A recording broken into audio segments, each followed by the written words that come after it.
Good afternoon, Hawkeye fans. We are starting a busy afternoon. Appreciate y'all being here, and lots to get to, man. We've got so much in the way of recruiting. Of course, it is a signing day today, and I think all of the Iowa signees or commits, I should say, have officially signed. This is now the de facto signing day. Of course, usually it was in the early part of the class year. So typically we'd see National Signing Day, or what we'd label as National Signing Day, take place in January, February? I don't even remember now. Isn't that crazy? I think it's in February. But now with the early signing period, athletes typically sign on this day, the day it opens, or the opportunity opens. And the Hawkeyes add another solid class, another really solid class. And I mean, we can talk about some of the highlights of these classes, but really what we're going to get to this afternoon is a lot of player interviews. We got a ton of athletes going to be jumping on the show throughout the afternoon. I know a lot of you are probably at work right now. I know most don't get this day off. It's not a holiday for people. I get that. But if you've got us on while you're at work, appreciate that. Maybe put us on in the background of whatever you're working on your computer. Or perhaps you can, if you've got YouTube Premium, I believe you can actually turn your screen off and have the audio going. So that's also an option. But this is an edition of Hawkeye Hangout. So we have our Hawkeye Hangout sponsors to thank. We'll hear from them a little bit later. Our Iowa Football Signing Day special. This is the third straight year of me doing this, and I enjoy it every year. It's a challenge. It's a busy time, and but I'll tell you what, there's nothing more gratifying, or at least not from my standpoint, my vantage point, nothing more gratifying with this show than being able to talk to these young student athletes who this is one of the biggest days of their young lives.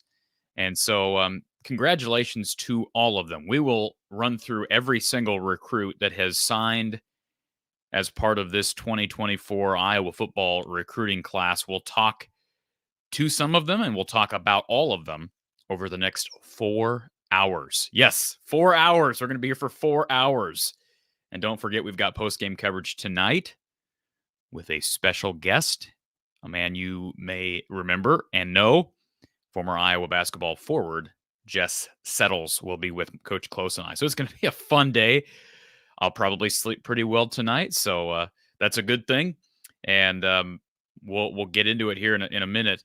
A couple things before we get to our callers. We do have a call line open right now. We're going to have to be patient with our phone line today, simply because we have got a schedule of recruits, of these signees coming on to chat with us, talk about their decision, what they bring to Iowa football, exciting stuff coming. But I'd like to mix in some calls here or there. But if you're on hold for quite some time, just recognize that it's because we're running a tight ship here. And I think we have Kyle in our chat. He is moderating the live chat this afternoon. So as always, please be respectful of everybody. Certainly be respectful of the athletes, the student athletes that are jumping on, and their coaches. This is not this of course is a platform from the Hawkeye of the Storm where, we're honest. I'm honest and tell it like it is. But at the same time, I really value everybody treating each other with respect, and criticisms are never personal here. So please don't make it personal, even in the chat or certainly over the phone line. The phone line, if you want to call in and provide your thoughts on this class, maybe a specific player in this class, the phone line is 515-635-1601. 515-635-1601. And I'll throw this up on the bottom ticker, bottom of your screen. And you can also call by means of StreamYard. That link is in the description of our stream here on YouTube. We are streaming on YouTube. This live stream will be podcasted for your listening on Spotify, on Apple, on Amazon, all your major podcast platforms. So if you can't listen to all 4 hours today, I totally understand that. Listen to the rest of it. I think personally, I think with the guests we have on here, the callers, everything, the coaches, the expertise, not for myself, from people that understand the sports we cover a lot better than I do or our callers do. I think this is one of the best out there, but that's not for me to decide. So certainly go on to your favorite platform, listen to our audio podcast, and then give us a 5-star rating if that works.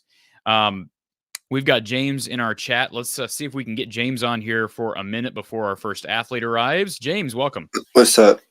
What's up, man? How are you? I only got like an hour, so I was just going to tune in until I got to go. But one thing I seen, did KJ Parker sign? Because he's the only one I didn't see that I didn't see his name on the thing.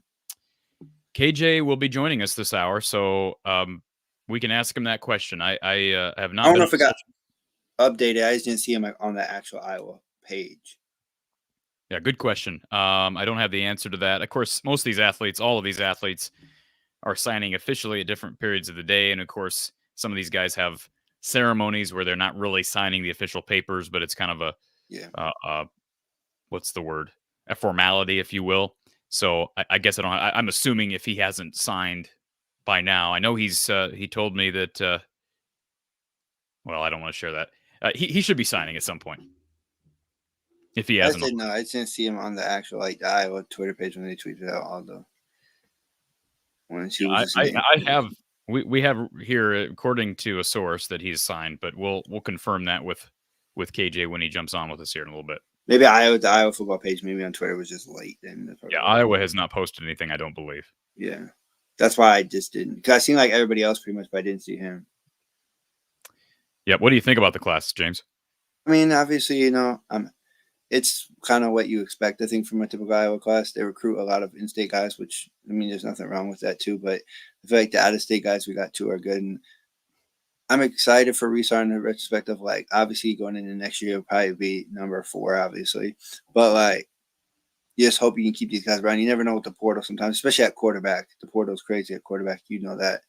I know that. So, like, I feel like in general at that position, you never know, really. And running back too, we have a lot of depth at running back. That's why I was kind of surprised right now nobody's put their name in the portal, just because you have so many running backs. There's still time. I know, but I'm saying right now I'm just so surprised. You have so many guys in that room. It's like, well, you can only play so many, and you only have so many snaps in a game to play them. Like, it's kind of hard to play everybody. Don't be surprised if one of those guys enters the portal after the bowl game. And I don't have any inside information on that. There have been talks about, Caleb Johnson, Jazz Patterson. I think Caleb Johnson said something on a live Instagram stream that he did with, I think, Caleb Brown. I don't watch that stuff, but I've had a number of people tell me that he made the comment that he bleeds black and gold and that he's going to be back next year. So that's great. If they can keep a stable of running backs and then add, they add a guy like Brevin Dahl. It depends on his. Obviously, he broke his arm, so it's not like the end of the. Obviously, I hope for him for a speedy recovery, anyways. But it's not like an ACL or something where it's harder to recover from. The nice thing about the situation with Brevin is, and I'm real high on Brevin, but with the injury, you redshirt him easier. Positives, yeah. You should have, knock on wood, the running back position tends to get dinged up, but you should be able to keep him. Well, even sidelines. Let's say even if we lose one, so let's say like we lost to Jazz, you still have Caleb Johnson, LaShawn Williams, Kamari Moulton played well last year. I feel like in his time he played well for a true freshman. I mean, like for a true freshman, he played well, I feel like. And then obviously Terrell Washington. So I feel like that room's deep already. But hopefully injuries did hit us last year at that position, and kind of had to put Kamari in a situation where he had to play a little bit. But I don't think that's an every year situation. You know what I mean? Where you have 3 running backs go down. But again, Kamari's experience that he got this year, specifically at Penn State, one of the toughest places to play, assuming you can at least bring 2 of the 3 guys in the depth chart back in Jazz Patterson, Caleb Johnson, and LaShawn Williams, that's a pretty nice, healthy group that you're comfortable with. The one thing I like about this running back room is like the difference. Like Brevin Dahl is more of a speed guy, a quick guy, and then Xavier Williams is more of a run you over kind of guy. And I like kind of having to change the pace guys because sometimes it's hard to have the same guy, like everybody be a speed back or everybody be a power back because then like you don't have that combination. Sometimes it makes it easier where you can put some people in certain packages. You can give people more playing time if that makes sense. Absolutely. And it'll be interesting to see who the new offensive coordinator is and how if it's any different what the run scheme looks like. If it's Paul Chryst, we know, he's a former quarterback, but he's been a part of offenses that have been really good on the ground. So even though he's not necessarily an O-line guru himself, he understands the running back position. And I've heard from a lot of people who've said, hey, I think he fits exactly what Kirk wants. And that's probably true. And he's definitely one of the 3 or 4 candidates that Kirk is considering right now. And for good reason. I'd be thrilled with Paul Chryst, to be quite frank. And I haven't talked about that in the show, but I think he'd be an excellent candidate based on personnel and based on what Kirk wants. For sure, I agree with you. But the 2 positions I feel like we hit the best in this, and obviously it's not on the offensive side of the ball, unfortunately, but it's D-line. I really like Chineke. I think that's his name. I believe it's Chineke, but I could be wrong. I meant Joseph Anderson, Devon Kennedy. Like I feel like all those guys have upside, and they're all different kind of style players too. And I Very feel like, athletic group. I yeah, mean, and I'm you happy watch with what that he group did. because I feel like it gives you a different look of what you had. Kind of, no offense to Joe Evans, but like I feel like they're different styles than Joe Evans, but they still can fit that defense if that makes sense. Like, I mean, keep in mind, Joe Evans was a quarterback in high school, yeah, and has played an yeah. exceptional I'm not saying career. he's played great. He was great. Undersized, but Joseph Anderson, Devon Kennedy, and Chima Chin are all very athletic kids. And I mean, I'm just running through for anybody that doesn't know who we're talking about. Joseph Anderson's listed at 6'5", 210. My guess is all these kids, when they come on the show today, are going to tell me, hey, I'm a little bit bigger now. But Joseph Anderson, 6'5", 210, really good athlete. You talk about Chineke, 6'5", 240 out of Plano, Texas. And then, of course, who would be missing? Devon Kennedy out of the Phoenix area. He is listed at 6'4", 240. So big kids, true defensive linemen. And I don't think that had anything to do with why Ontario Thompson entered the portal. That one's still, I'm still I don't understand out that of one. shape on that one.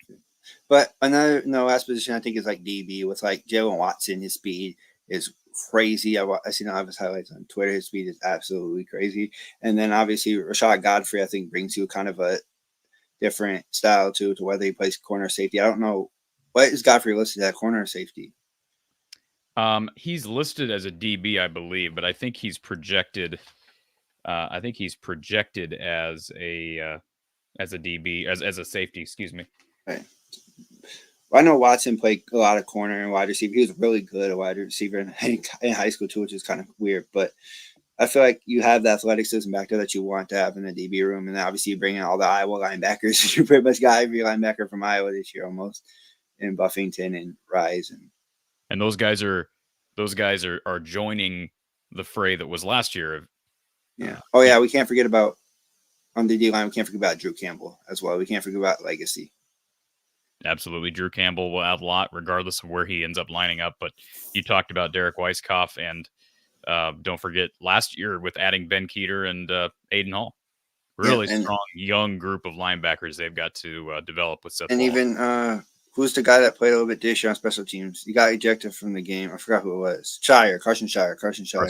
Absolutely. Yeah, him too. That's who I had to think who it was for a second. But no, I feel like I like our defense. Obviously, our offense, is hit or miss, and only getting two wide receivers kind of hurts in a way. But we got two different wide receivers with the length of Reese Vanders and the speed of KJ Parker, and we do what we do at tight end. So I don't think it's surprising that we get two tight ends, and I like them both. So. I was gonna say these tight ends are underrated. I mean, I said that about Brevin Dahl when he committed, just based purely off what I see on tape and his.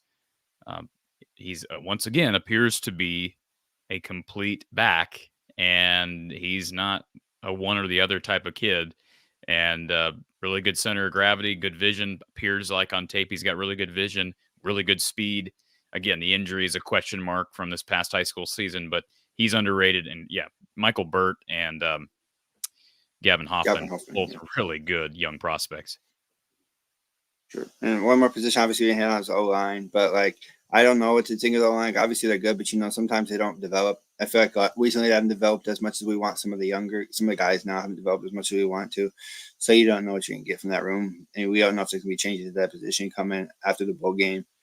You don't know what they're going to do with the next coach. So I'm really not going to comment on that one because I don't know what they're going to do. I don't know if Barnett's coming back or not. That's not up for me to decide. It's up for Kert to decide. And I know Kirk really, I can tell you this, James, he's said it publicly, and it's absolutely true.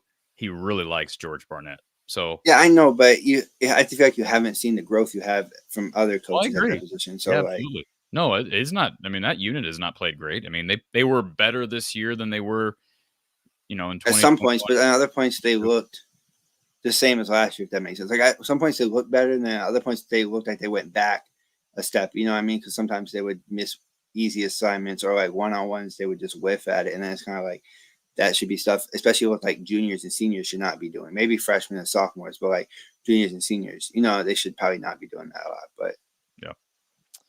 No, I think it's a really balanced class. There's nobody at the top of this class. Last year it looked like Caden Proctor up until signing day or the day before signing day.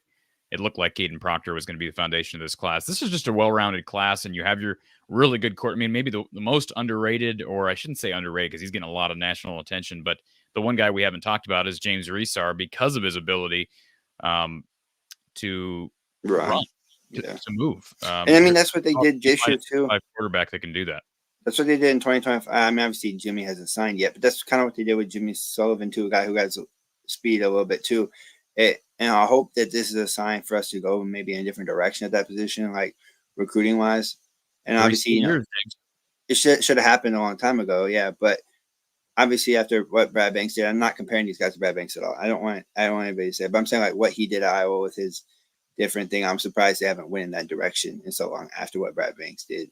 With he can run a little bit and throw it as well. I'm surprised they have never went that way in so long after that.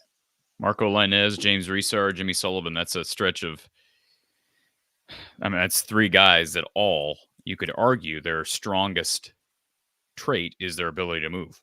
Now, they're not Jenny Menzel or, Robert Griffin III, but they all have an extra gear that they haven't had in a while. I mean, don't get me wrong. Alex Padilla could move. I'm trying to think. Even Deuce Hogan, obviously, was thought of to be a kind of a mobile guy, and Joe Labus has been a mobile guy. Even though none of those guys really got much of a shake at quarterback, as the starting quarterback, I should say. But I think all these guys coming in these next 3 years are better prospects than any of those guys I just named. Maybe that's me living in the moment. I know there was a lot of hype around Deuce Hogan when he committed and signed, but I think these guys are a little bit of a different breed. And I like the size. I mean, these are guys who can move, but still have good size. You talk about size of a quarterback. I mean, I know sometimes you think it's a little bit overrated having a guy that can see over big offensive linemen. But, Alex Padilla did not have great size. And, I do think that makes a difference. And these are all guys with good arms as well. Yeah, for sure. And one more thing before I get off, and obviously other people, how much do you think we're going to go in the portal? I know we're not going to go a lot like we did last year, but do you think, and if you had to choose one position, what would it be? I would say wide receiver still, because I feel like guys will like depth of that position, especially with like the fact of you don't know how healthy they're going to be. And I don't know if, I think Bostic, I don't know if Bostic is quite ready yet because he's so hurt, so beat up. Well, James, you're a diehard Hawkeye fan, and I give you credit for that. I want to know, you probably counted it up. How many scholarships do they have to work with? I don't think they have many at all, but I don't think they have any. So I don't think they have any, but if somebody leaves, they might get one or two where they can. Until someone leaves, unless they know of people that are leaving right now, if they get the guys back who I think are coming back, they're not going to have any scholarships. Well, I mean, that's fine. I mean, obviously, I hope that, and obviously, I'm not hoping, obviously Brown or Anderson to get hurt, but you just never know. You want to have, because we've seen it before where Keegan didn't play. And the other receiver and Arlen Bruce got hurt, and then we had to play Alec Wick. You don't ever want to get back to that thing. I think that's something you kind of have to have in your mind. But I do think it was good for Boston to get some playing time as well. And was there? Bowie played a little bit too, didn't he? This year he dressed a little bit. He didn't get no receptions, but he dressed, didn't he? What'd you call him? The field? Jarrett Bowie. Oh, I thought you said Bowie. Bowie. Jarrett Bowie. Jarrett Bowie did play a little bit late in the year, and again, young guy. They've got young receivers in that room. Don't get me wrong. Alex Mota, Bowie. They like Dayton Howard out of Kansas City that came in last year. So you assume someone's going to develop. Yeah, it'd be nice to get another Caleb Brown, but how likely is it to be able to do that? I'm not even saying Caleb Brown. I just would have wanted the depth. I feel like it would have been better to have a third guy you feel like you can trust more than maybe those guys. You don't know how maybe defined those guys are. Well, it is fair to say you're right about one thing. They lost Vines and they lost Rakaini. So even with retaining Caleb Brown and retaining Seth Anderson, someone else has to step up, whether it's Bostic, whether it's Bowie, whether it's a Howard, Moda, maybe it's KJ Parker. But does Weechin have another year? Who? Weechin, is he only junior or is he senior? Okay. Oh, that's a good question. I'm not sure. I mean, he didn't get much time on offense.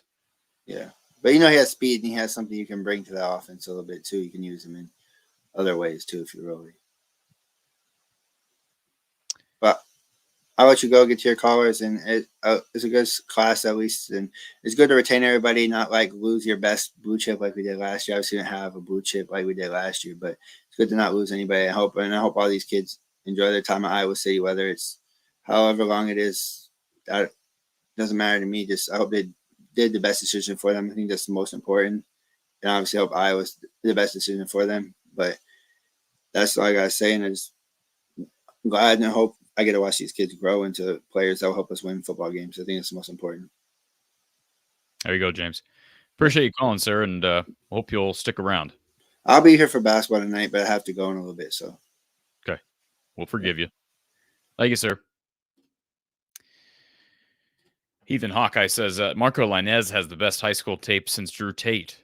Yeah, I mean, I don't know about that. I certainly haven't studied every quarterback that they've had since Tate, that they've recruited since Tate. I know people love Deuce Hogan when he was coming out of high school down in Texas. And it is hard to look at highlight film and be definitive, but I really like Marco Lainez for a number of reasons. I've talked about that on this show. In fact, we published a segment from a recent show with Brad Heinrichs just the other day as it relates to Marco Lainez and what I think his upside is. Really good attitude, really bright young guy, and comes from a good family. I mean, to me, the trajectory is sky's the limit with that kid. So I look forward to seeing where he's at. I'd love to see him get an audition during the bowl game. I don't know if that'll happen, but man, why not? Why not? I know that's kind of a fan's perspective on this thing, but I mean, we've had Coach Patterson on. He said the same thing. Like, there's not really downside in that. You talk about playing risk-averse football. If you're trying to minimize or even eliminate turnovers, you're not doing that with Deacon Hill. And I give Deacon credit for one thing. He has been tough back there. You may not agree with that, but go back and watch what he's done over the past 7-8 games and compare it to what we had seen for 3 years prior. He was a guy that was not easy to bring down. He was a guy that made heads-up plays in pressure situations. Did he make dumb throws? Sure, he made dumb decisions at times. That's a young quarterback, a guy who probably wasn't ready to be starting Big Ten football, but I give him credit for his toughness. I think he's intelligent. He came to Iowa, got here during the spring, picked up the offense, and was ready to fill in Cade's shoes when Cade went down. So I give him credit for that. But they do need an upgrade at quarterback, and I'm hopeful that Marco Lainez can be that upgrade. Tacoon says Iowa's poor not only at developing quarterbacks, but also evaluating them. I can't get excited for any QB prospects until we get an actual legitimate quarterback coach. Well, don't get your hopes up on that because, well, I shouldn't say that. Don't get your hopes on getting a different quarterback coach because the reality of the situation over the past 2 seasons has been John Budmeyer has been coaching the quarterbacks. Now, I would agree with you if your response to that is, well, the quarterbacks haven't looked very good. Is that a problem? Well, Budmeyer's been here 2 seasons. He's still been working under the authority of Brian Ferentz.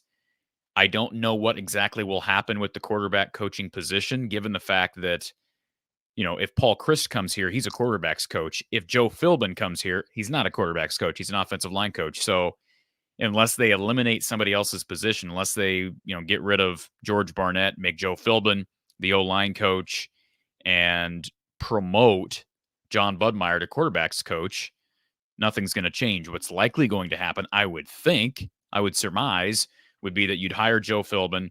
Kirk's not going to fire George Barnett. He keeps Barnett as the O-line coach. Philbin's working almost exclusively with the O-line, even though he's given the title quarterback's coach. He'll probably be given the title of quarterback's coach, kind of like Brian Ferentz was given the title. I don't love that scenario, but could it work? Yeah, sure. I still think the biggest advantage with this whole situation we've got in our hands is they're getting a new play caller and a new play designer in whoever it is. And all those guys, both those guys I just talked about, Paul Chryst, Joe Philbin, have play calling experience. Even John Budmeyer's got some play calling experience from Colorado State, and he is a former quarterback. So they're upgrading at the OC position regardless, and I think they're upgrading with the quarterback position regardless, even though Budmeyer has been more or less coaching the quarterbacks for 2 seasons. Now, how that works from an NCAA rules standpoint, I don't totally understand. I've shared the rules as to what analysts can do and what analysts cannot do. You would have to ask You'd have to ask Iowa. You'd have to ask the NCAA. Now, how you get in touch with somebody from the NCAA, I don't know. But I've had a conversation with Iowa about this over the last, I think, maybe a year and a half ago, regarding what John was able to do as it relates to quarterback teaching and whatnot. And I thought I understood it, but based on what I know he is doing, I guess I don't understand it. So that's maybe a conversation we should have, especially if Kirk keeps John Budmeyer around, which I anticipate he will do. Will he be a full-time coach? I don't know. I don't know if he'll be the quarterback's coach per se, but he'll most certainly be coaching quarterbacks in one form or another. I'd love for them to get a guy that has a quarterback coaching experience or is a former quarterback himself, like a Paul Chryst. Now, I've been asked the question, who do you want as the OC, Corey? I mean, I don't know. I am not interviewing these guys, and I think the interview process is being taken seriously by Kirk, as it should be. I think all the guys that are in the running are qualified. That's the good news. I think Joe Philbin's qualified. I think Paul Chryst is qualified. I think Andy Ludwig is qualified. And then the fourth guy that has remained unnamed is also qualified. So I wouldn't be upset with any of them. But the three names that are out in the open, I don't know that I'd pick one or the other. I might go with Paul simply because of the quarterback coaching experience. But again, Joe Philbin won a Super Bowl with Green Bay as their coordinator. Now, he's older. A lot of people don't. I mean, Paul Chryst isn't a young pup. A lot of people think you need a young guy nowadays. I don't think that's necessarily the case. But, yeah, that's kind of my 2 cents on the position. Rick says it's not really enough to be able to move like Padilla. You have to be going somewhere. A lot of controversy this week on Kirk and what he has said about complimentary football. If you haven't listened to his interview, his press conference, poolside style press conference during bowl prep, you can check it out. I think our friends over at Hawkeye Report posted that on their YouTube channel. And it's interesting. I mean, he's been consistent. I'll give Kirk credit for that. He's been consistent with his theory. I still say don't read too far into what Kirk says to the media. I think he's still, no question about it, he's still bitter about what's happened with Brian and how that was handled. And I understand that. I'm not saying that I'm on his side with the whole thing, but I understand why you would be frustrated with the way that was handled and the situation as a whole, given the fact that Brian is his son and all that. I get that. But I think the fact of the matter is this system can work. The offensive system and the philosophical system has worked in large part. They've won a lot of games, but it's been in spite of the offense. All you need is an offensive coordinator who can call plays and design plays and develop your quarterbacks and your skill position players. Now, it's not all on the offensive coordinator, but ultimately he's the umbrella over the whole offensive unit.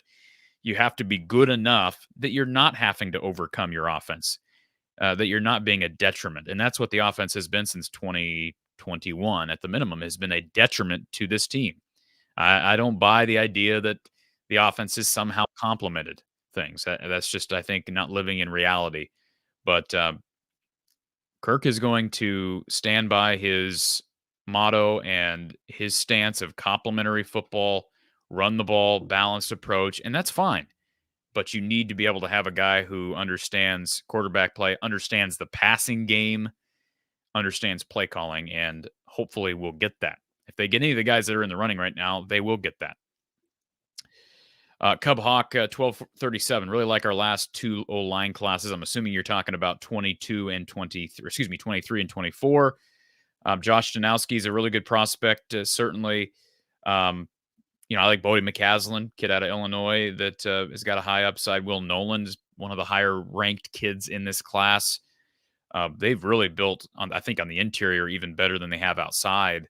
And if Caden Proctor were here, we may be singing a different tune. But between the guys that they've got still developing right now, like Tyler Ellsbury and Logan Jones, Michael Myslinski hasn't emerged yet, but he's a guy who's probably going to play center, we hope, at some point here. And then you have a bunch of guys there that probably are going to be playing on the interior. I definitely think Josh is an interior offensive lineman. I don't know. I'd like to ask him. We expect to have him on later. I'd love to ask him that question. Bodie is probably an outside guy, but you never know, even with that size. He's 6'5", 270, but you just don't know anymore. You see 300-pound plus guys kind of all over the place. I'll be anxious to see. Iowa's got a couple of really big guys, like tall guys on the roster right now that I'm curious to see what their development has been like Jack Dotzler, like Cale Crow, like Cannon Leonard. I mean, Leonard's like 6'9", 6'10". So what does he look like in the next 7 to 8 months? That's going to be a question mark. But I agree, Cub Hawk. Couple of good classes, solid, and again, balance is the key. That's the key with everything Iowa related. Balance. Brian Long, appreciate the super chat, Brian. Christ is my OC of choice with his track record of quarterback development. Have no problem with that take at all. I know some people think it's just going to be boring football, but I absolutely understand where you're coming from. Appreciate the super chat, Brian. And if anybody else wants their comment to be guaranteed to be on the screen, especially when we have athletes on, if you want to ask a question to guarantee your comment gets on the screen, throw in a super chat.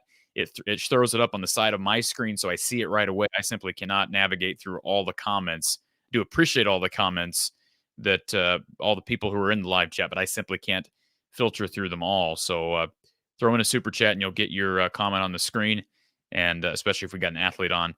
And Erica says, is anybody able to confirm or deny the Christ, Wisconsin information? Erica, are you talking about the fact that Christ is in the running for the job? Because if you're asking that question, then yeah, I can tell you 100% he's one of the 4 candidates for the job as of right now. Now, Kirk did make an interesting point during his interview the other day that there'll probably be more people on the market come January after bowl games are complete. And, there's some movement. We saw something happen with North Dakota State that was unexpected. You had their head coach head down to USC to be the linebackers coach. All of a sudden, North Dakota State hires Tim Polasek because you have Tim Bowl over at Wyoming retiring.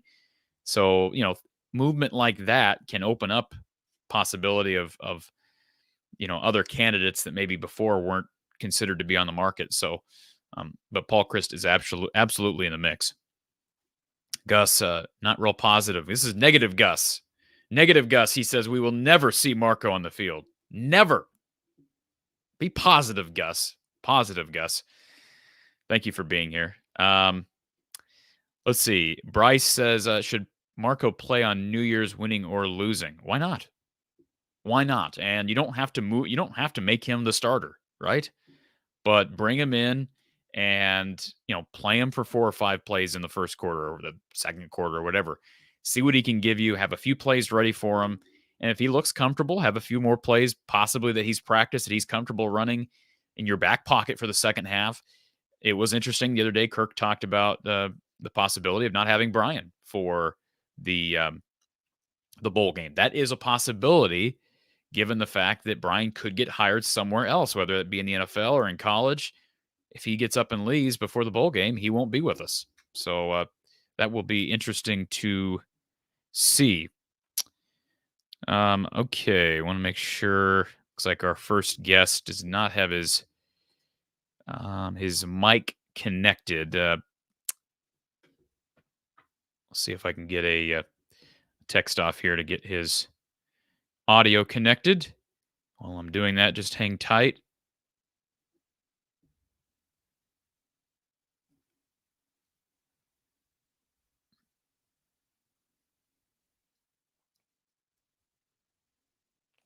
All right. Well, he's trying to get that figured out. Hopefully, let's go to Jake. He says, can we please get a quarterback with athleticism? They have a quarterback with athleticism, Jake, not to beat a dead horse. Marco Lainez is probably the most athletic quarterback they've had maybe since Drew Tate, since Brad Banks. Is that exaggerating? I'm not saying he's Brad Banks, but probably the most athletic since then. Maybe CJ Beathard, but I mean, again, we're talking just pure athleticism. I think what Marco gives you is just extremely unique, and that's coming from people inside the program that have been a part of what just seeing how he's developed so far, competed during fall camp, what he's given to the scout team, and now, I mean, he passed Joe Labus before Labus entered the portal. There's no question about that. Barbara says the same thing. Love to see Marco play in the bowl game. Cub Hawk, is Carson Shire the next great linebacker? I sure hope so. He's got to stay healthy, but he's dealt with some injury issues. We saw him flash in special teams here late in the year, and if he can stay healthy, he's a great young guy. They've got a young, solid group of linebackers to work with between Carson Shire, Ben Keeter, Aiden Hall, and so many young guys going to be competing for playing time over the next couple of seasons, and we'll see what happens with Jay Higgins and Nick Jackson. But you could have some more teaching going on this year, or you could have opportunity knocking for some of these young kids. And speaking of linebackers, we've got our first guest of the day, Mr. Derek Weisskoff is with us. Derek, welcome. Hey, thanks for having me. Good to see you. Good to have you on the show, and congratulations on a big day. How does it feel to officially be an Iowa Hawkeye? I mean, it feels amazing. Just being able to have those papers signed and know that it's official is a great feeling. And I know everyone that signed today is super excited to get there in June, so it'll be a great time.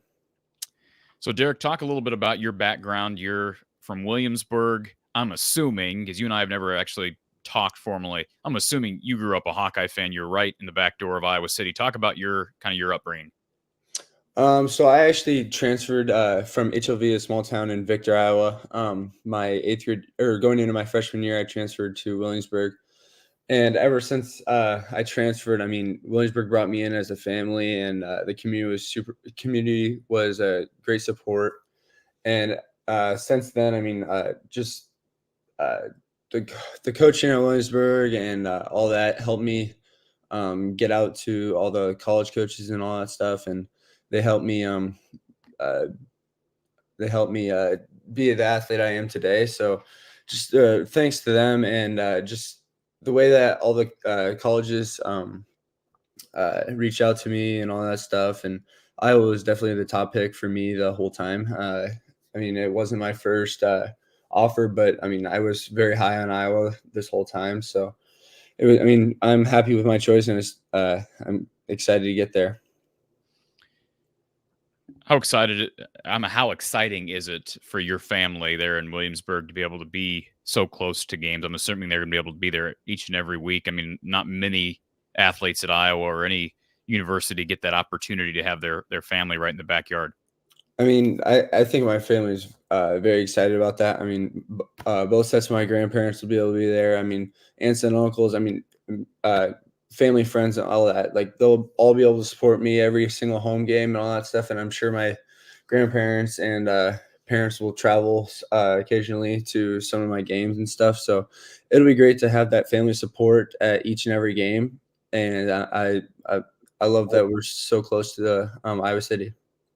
Give us an idea, Derek, about your recruitment. You mentioned Iowa wasn't the first offer. What other schools were in the running for you? And then after you committed, were there other schools that reached out and tried to pull you? So it started off with Wisconsin. I was pretty high on Wisconsin. I liked how they ran their defense and all that stuff, and they had some coaching changes, and I'm glad I ended up not picking Wisconsin because Paul Christ ended up leaving, and then the linebacker coach ended up going to Stanford.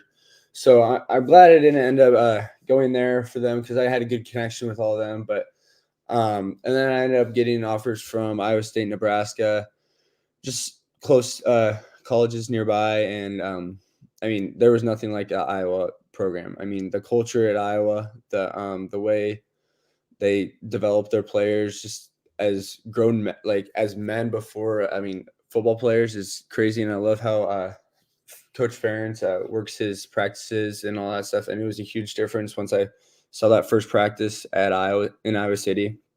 I mean, they're so physical. I mean, they're hitting people, and I love that kind of football. And so I think I'll really fit into the Hawks. So it'll be exciting in the next couple of years.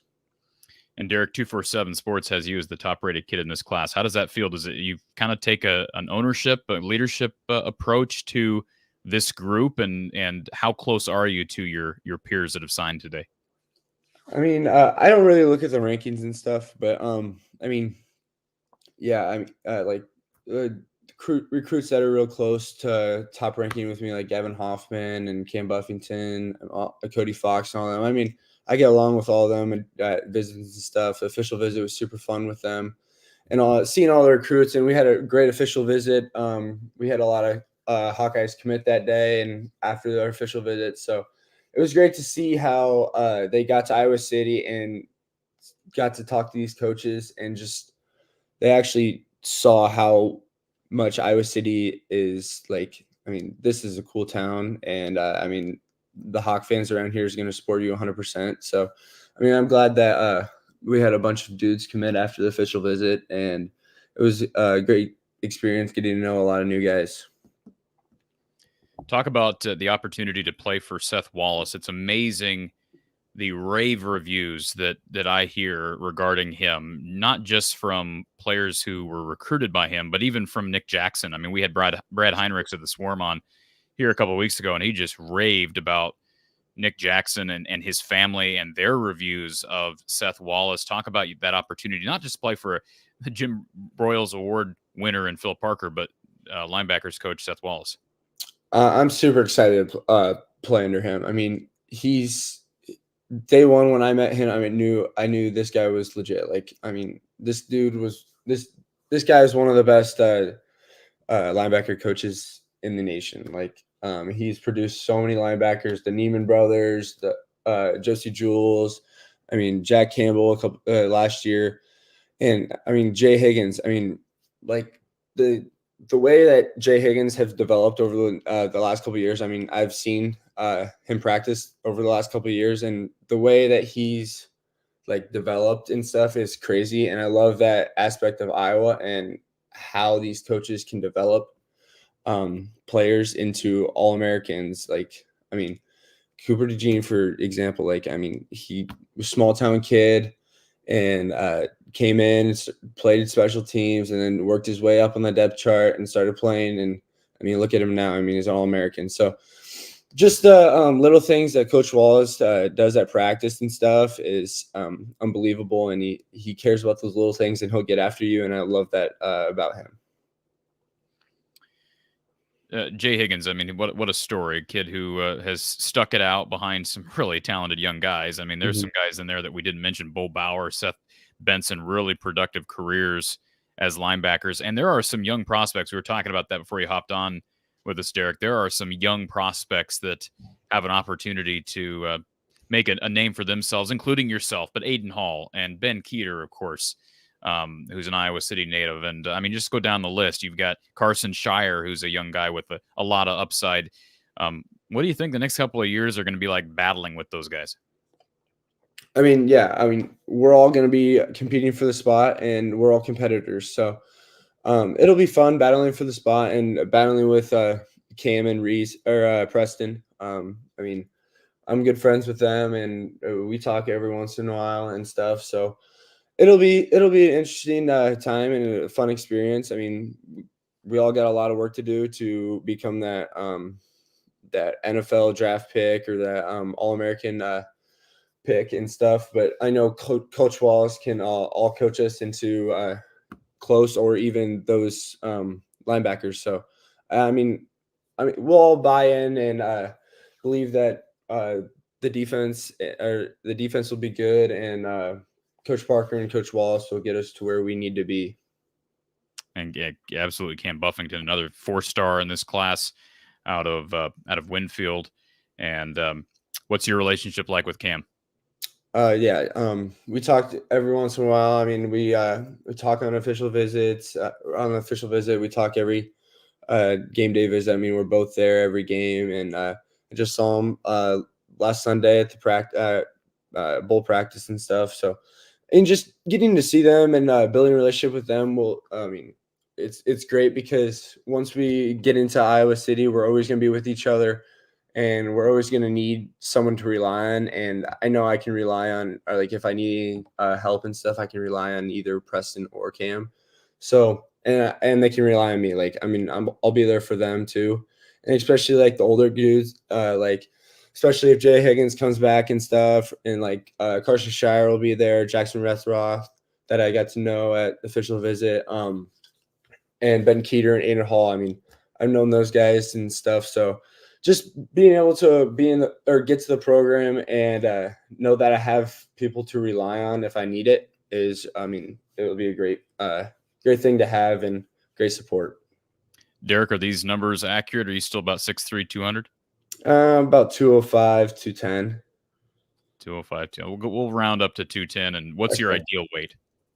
I mean, as of right now, I mean, I'd like to get to 215 and stuff, but I mean, Iowa really just says do what you have to do. I mean, they're not too worried about my weight, but so I mean, I'd rather stay under and not get too big, so they can put the weight on and they can do it themselves and stuff. So, I mean, I'm happy with what I am right now and stuff. So we'll just keep working. Absolutely. Derek Weisskoff out of Williamsburg. Congratulations, Derek, on signing today. Big day. This is a moment that you'll never forget, and looking forward to seeing you hopefully for 4 or 5 more years in Iowa City. Yep. Well, thank you for having me. Thank you, Derek. Derek Weisskoff out of Williamsburg, considered by many to be the top-rated prospect in this class. I know Derek was very humble when he said that he doesn't really pay attention to the rankings, but he's considered to be a 4-star, and he's been committed to Iowa football for about a year and a half. And 247's got him as a top 200 recruit nationally, and the 17th best linebacker in the country. And again, just all these linebackers that Iowa seems to add. I mean, you talk about Ben Keeter, you talk about Aiden Hall. I mean, all these guys, just hardworking, gritty guys. A lot of them are small-town Iowa kids. And I guess Jack Campbell, Josie Jewell, Seth Benson, I know wasn't from Iowa, but small-town Midwest kids, they tend to get it done. Thanks in large part to Phil Parker and Seth Wallace. All right, let's head back to our next prospect here on Hawkeye Hangout. We have got Iowa signee KJ Parker with us. KJ, welcome to the show. Hey, how you doing? I'm doing good, KJ. How are you? Pretty good. So congratulations. Big day for you. How does it feel to officially be a Hawk? It's a really surreal feeling, you know. Every time I think about, you know, becoming a Hawkeye, I just want to get down on campus and just because I love the campus so much, I can't wait to be down there, you know.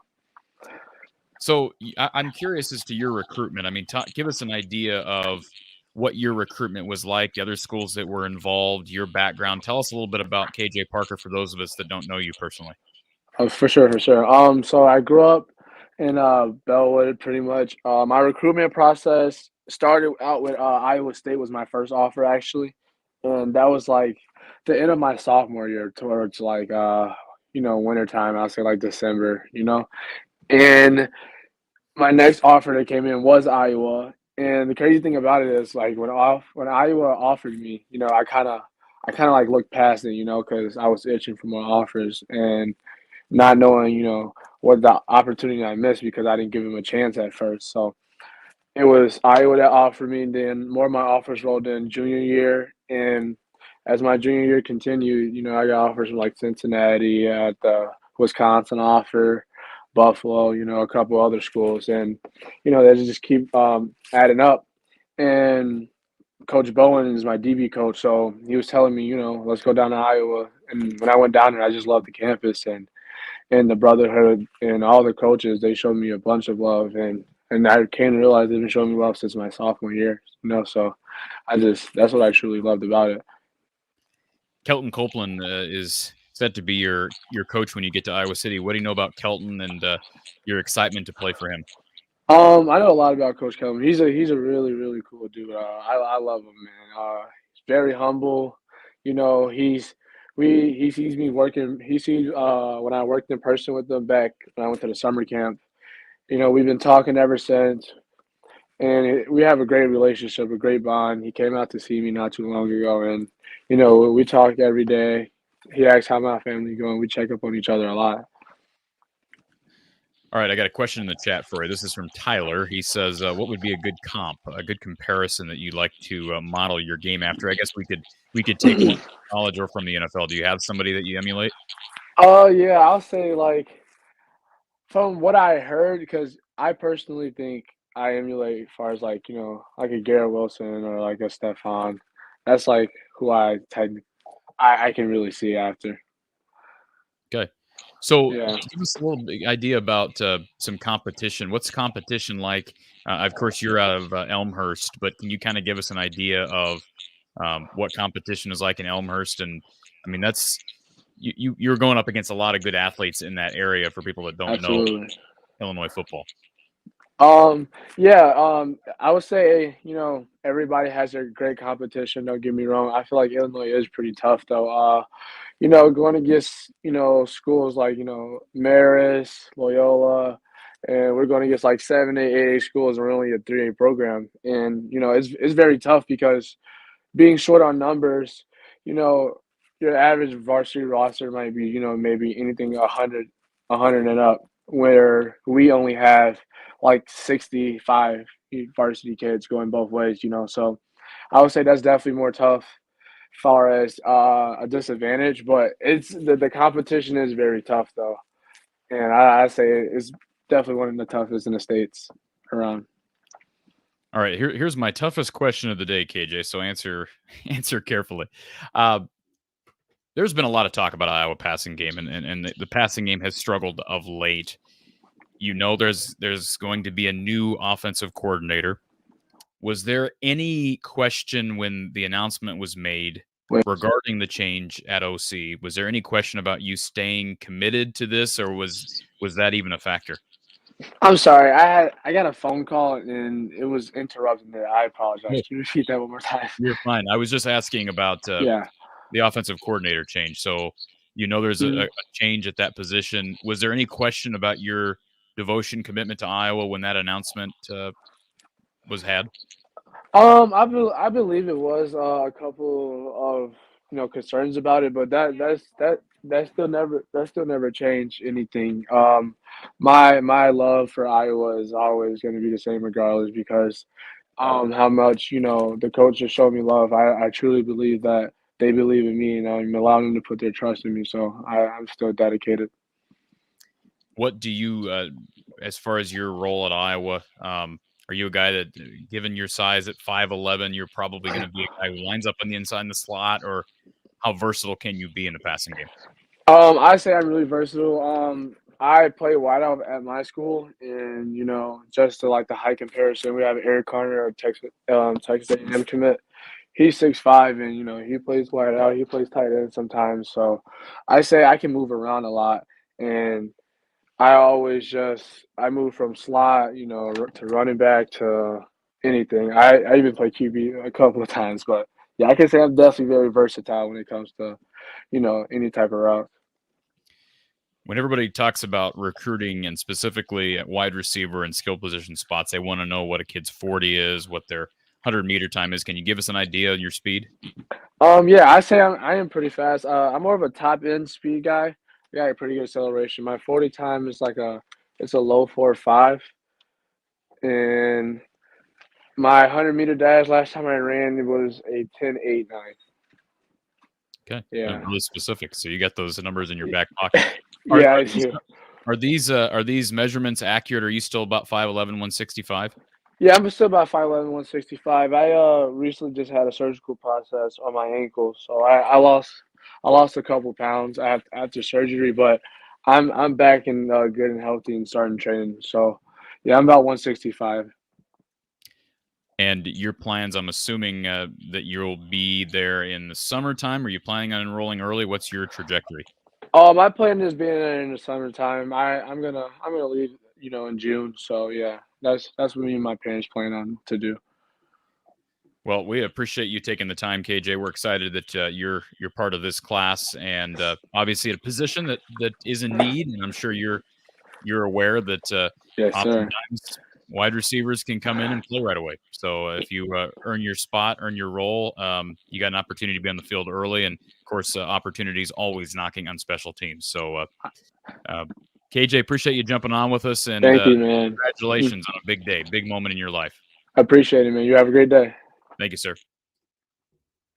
KJ Parker out of Elmhurst. That's a Chicago area. If you didn't know, they need this kid. I mean, his commitment was big when they added him to the class. They have struggled to commit or to recruit wide receivers, and receivers with speed, no question. He's got good speed. He reported just now that he ran a 10.89, I believe, at a recent camp in the 100-meter, or at least I'm assuming maybe that's an official high school track time. He said he ran a low 4.5. He said that's still pretty good speed for a 40. And now we'll see. Sometimes we see guys that get to Iowa and we hear about how fast they are. I mean, you still got to be able to develop these kids into better route runners. Obviously, route trees are important, play calling, all these things. That's why we keep talking about coaching and making sure you have a coaching staff that understands the passing game, preferably a former quarterback. They've got that with John Budmeyer unofficially as an analyst on this staff, but KJ's development will be important because there is opportunity always knocking at that position, especially with Nico moving on. And who am I missing? Who else is moving on? Deontay Vines. Man, I just, my brain just went completely blank for a split second. Deontay Vines is probably going to be headed back home. I haven't heard anything else on his recruitment, but he is in the portal. He's not with the program preparing for the bowl game right now. So, yes, low 4.5 is fast, if that's accurate. And it will be interesting to see what he can bring to this room between KJ Parker and Reese Vanders, a couple of the most important grabs that Iowa was able to land in this class just because of the need at that position, those respective positions. And two very polar opposite guys as far as size. KJ listed, again, 5'11", 165, told us that he recently had a procedure done on his ankle. He's lost a couple of pounds. Reese Vanders out of Rock Rapids listed, according to 247 Sports, at 6'5", 190. And, they have needed a couple of bigger receivers that can kind of be red zone targets. And, obviously the other thing we don't talk about as much because it's not maybe a glamorous part of being a receiver is the way Iowa has run this offense traditionally is these guys got to be able to block, whether you're big or you're small. And so both those guys will be called on. And speaking of Iowa's wide receiver position, we add Iowa signee Reese Vanders to the mix. Reese, welcome to the show. Hey, what's up? How you doing? I'm doing good, man. How are you? Good. Well, it's a big day for you. Appreciate you taking the time here on the show. Congratulations on signing. I know it's been a long time coming. You've been looking forward to this for a while. You're an Iowa kid. How does it feel to officially ink your name on the black and gold line, so to speak? It feels great. It's a dream come true to be able to have the opportunity to play for the Hawkeyes, and I really enjoyed the recruiting process, and I'm glad that it's over and glad that it's official. Talk about that recruiting process. And I asked KJ Parker the same thing just a couple of minutes ago. You and I both know you're an Iowa kid. You're a small town Iowa kid. You understand that you're coming in play at a position where there is a need at receiver and there's opportunity knocking. And that's got to be an exciting thing. But talk about your recruitment. What other options were on the table? And then not to load this question up too much, but when the announcement was made that there would be a change at the helm at offensive coordinator, was there any doubt about your commitment? Yeah, my recruitment was good. I had a few Power 5 offers, including Iowa, and I enjoyed it. Coach Woods was really good to me and my school. He was my main recruiting guy, and he's from around here. He's from West Lyon, so that was really helpful for us just to have someone around here that knows the ins and outs and someone that we can trust. So that was definitely a huge part of my decision. And then the offensive coordinator situation. It doesn't really bother me too much. I'm going to do what I can to get on the field, and I'm just excited to be part of the Hawkeye family. And I know that all the coaches they care about me and they want what's best for me. So I couldn't be more blessed to be in the position that I am today to go to Iowa and be with some of the really impressive people. So, and Reese, your particular story is intriguing to me, not only because I don't want to keep going back to the term small town kid, but there've been so many success stories. I mean, you think about Cooper Lejeune on defense here out of a small kind of Western Iowa town. You're kind of in a similar position. Do you take that to a big time program like Iowa? The fact that you did grow up in a really small community and almost feel indebted to that community, play with a chip on your shoulder, like you're playing for your hometown?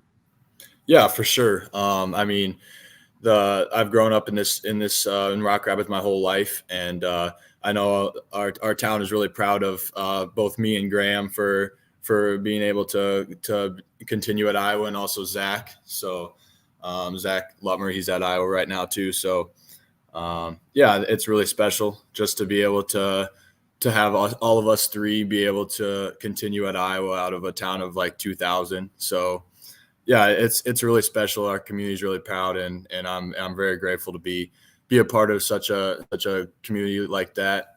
Just the support that we've gotten has been crazy. So it's been great. And make no mistake, Reese, this is a segment about you, but I do want to ask you about Zach because you brought him up. The comparison has been made to Cooper DeJean. Is Zach as fast as we've heard he is? Yes, for sure he is. He his when he gets on the field, it's pretty crazy. The cuts he makes, he gets out in and out, and yeah, it's awesome. His speed is electric, and yeah, comparing him to Cooper DeJean wouldn't be too much of a stretch, and I think he's going to do a lot of special things. What do you think about Cooper DeJean? I think he's one of the best players in college football, and he's going to make a lot of money in the next few years. So yeah, it's just an honor to be able to be in the same program as that. So absolutely. You're listed. I'm assuming these measurements that 247's got you at, let's see, 6'5", 190. Is that about accurate? Yeah, I put on a few pounds this summer. I'm at about 200 right now, but 6'5" is right. So you're coming in, quote unquote, as a bigger receiver. What's your skill set like for people who have not seen you in person? I mean, you can only see so much in highlight film and on Huddle, but talk about your skill set, what you bring to the Iowa wideout room. Yeah, I think my skill set would just be that I'm an athlete. I go up and get the ball. I block. I can do pretty much anything you need me to do, and I'll do anything to help my team to win. So I think me playing multiple different sports has allowed me to improve my football game and just know the types of athletic things I need to do day in and day out. So I think that's something that's unique about me is that I have experience in other sports and I can just go out there and be athletic and do what I need to do to win. So. That was actually my next question. Being a multi-sport athlete, talk about those other sports a little bit, other passions besides football. Yeah, I just love to compete. Baseball is probably my second love after football, and basketball and track I love doing too. So, yeah, it's great to live in a small town where you can do all four sports like that, and really just develop those relationships with all those guys. And yeah, it's really special for me to be able to do that. And yeah, I just love to compete. So, Reese, is there a foundational, quote unquote, leader of this class, like somebody who's kind of stepped up and been the vocal representation of the 24 class, do you think? I mean, I think we'll get there. Yeah. I'm not really sure. I've talked with pretty much all of them, but yeah, we're just getting to know each other and I can't wait to continue to keep knowing them. So, yeah, I think we got a really special class going, and I think we're gonna do some great things. So, what's your timeline like? I'm assuming you'll be here next summer. Any chance of you enrolling early? No, I'm gonna go in the summer. Okay. Well, we'll look forward to talking with you at probably media day if we don't talk sooner. Appreciate you jumping on here, and excited to see you in the black and gold for hopefully the next 4 to 5 years, and seeing you making big pass plays with the offense. All right, perfect. Sounds good. Thank you. All right. Thank you, Reese.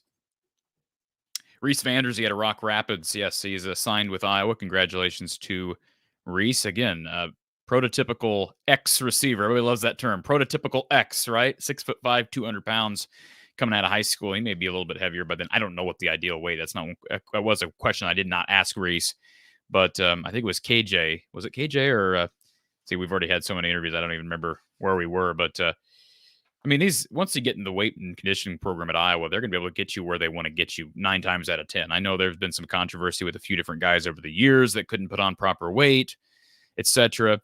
But make no mistake about it. Even though Chris Doyle is no longer with the program, I think Raymond Brathwaite, from what I know, the players really like him. He's still doing a really good job from Kirk Ferentz's perspective.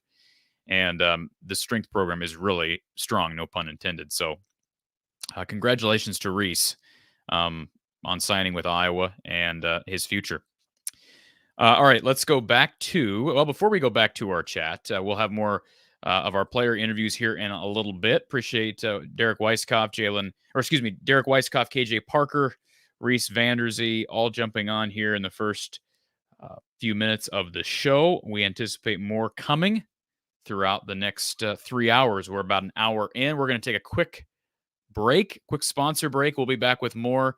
You are watching Hawkeye Hangout, our live signing day special. We'll be back with more after a word from our sponsor.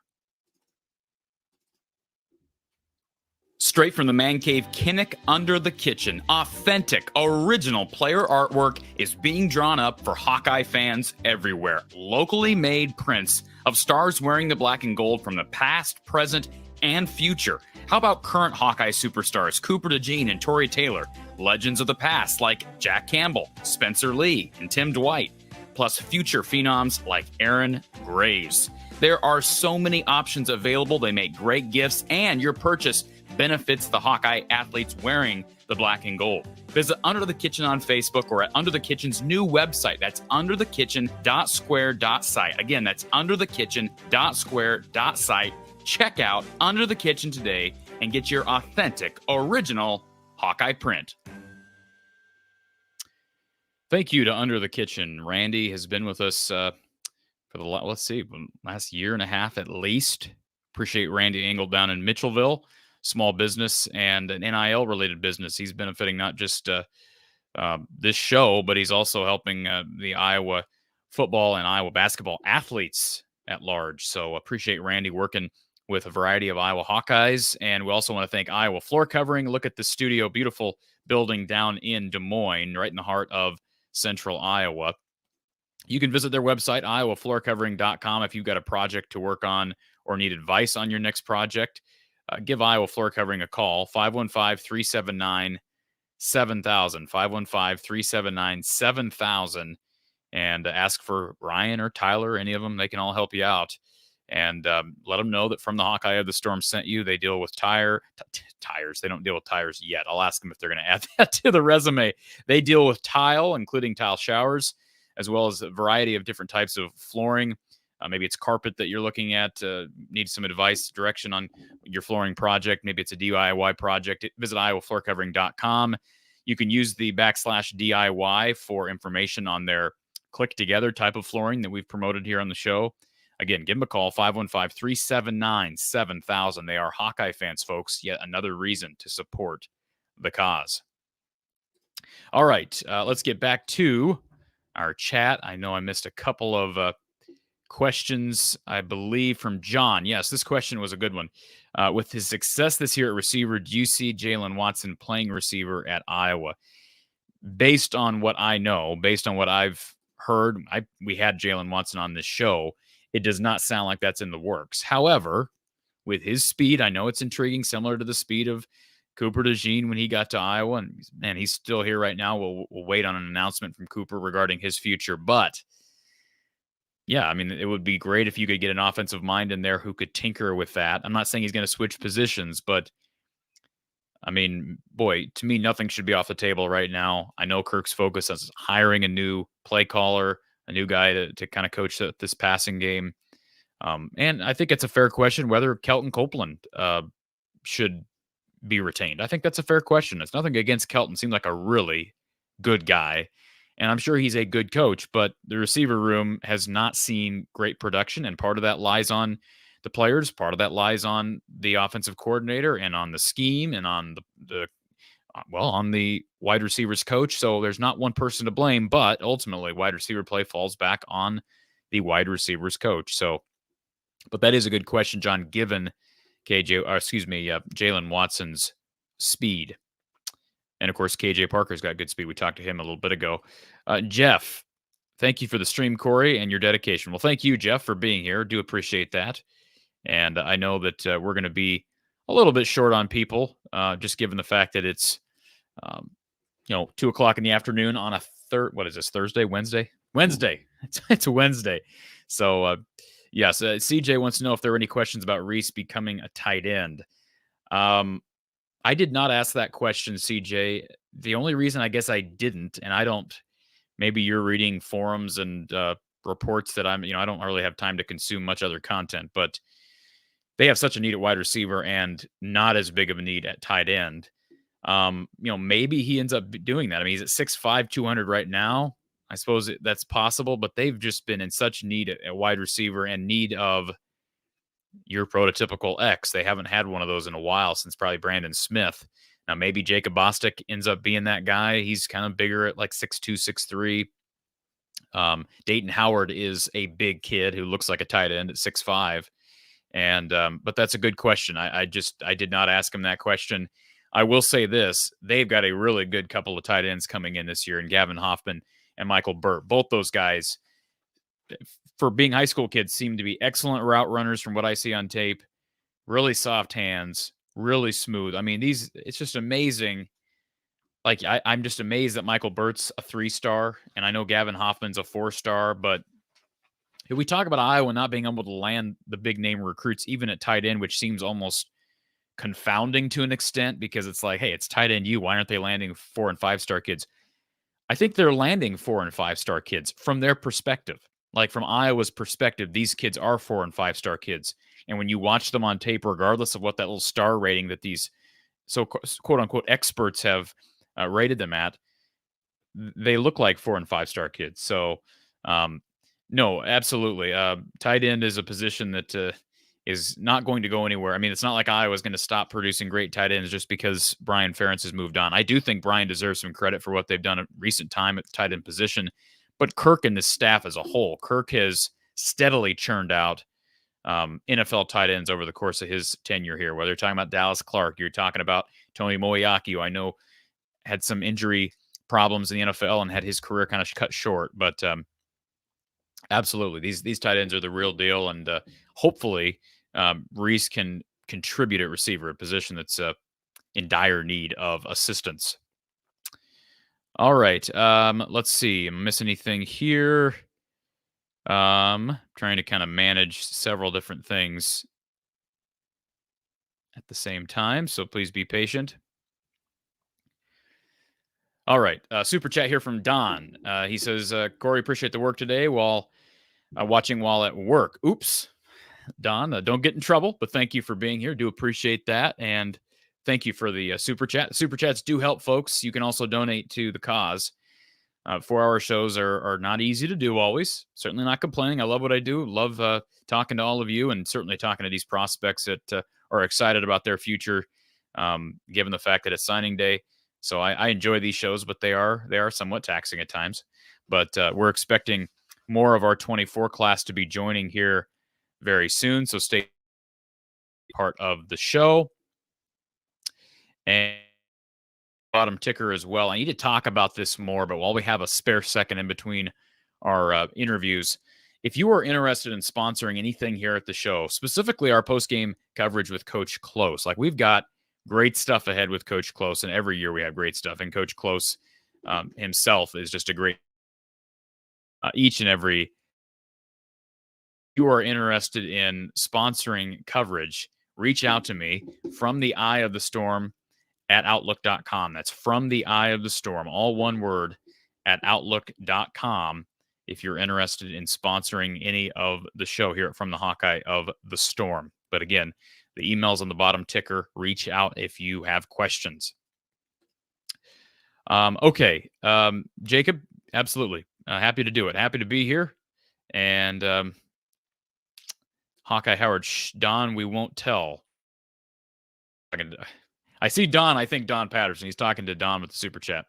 Erica, thank you for watching while you're at work as well. It is much appreciated. Before we get to our next athlete, just to let everybody know, the phone line is open, I believe. Yes, the phone line is open, 515-635-1601, 515-63. Iowa football, specifically the recruiting class. Feel free to call in, and we can chat about it here on the channel. So there's one other thing I wanted to get to. We were talking about the passing game. One guy we talked to, I guess, but got an opportunity to do great things here at Iowa. You know, he's a kid that was wanted by a lot of programs that historically have had better play of late at quarterback. They were able to hang on to him given his Kyle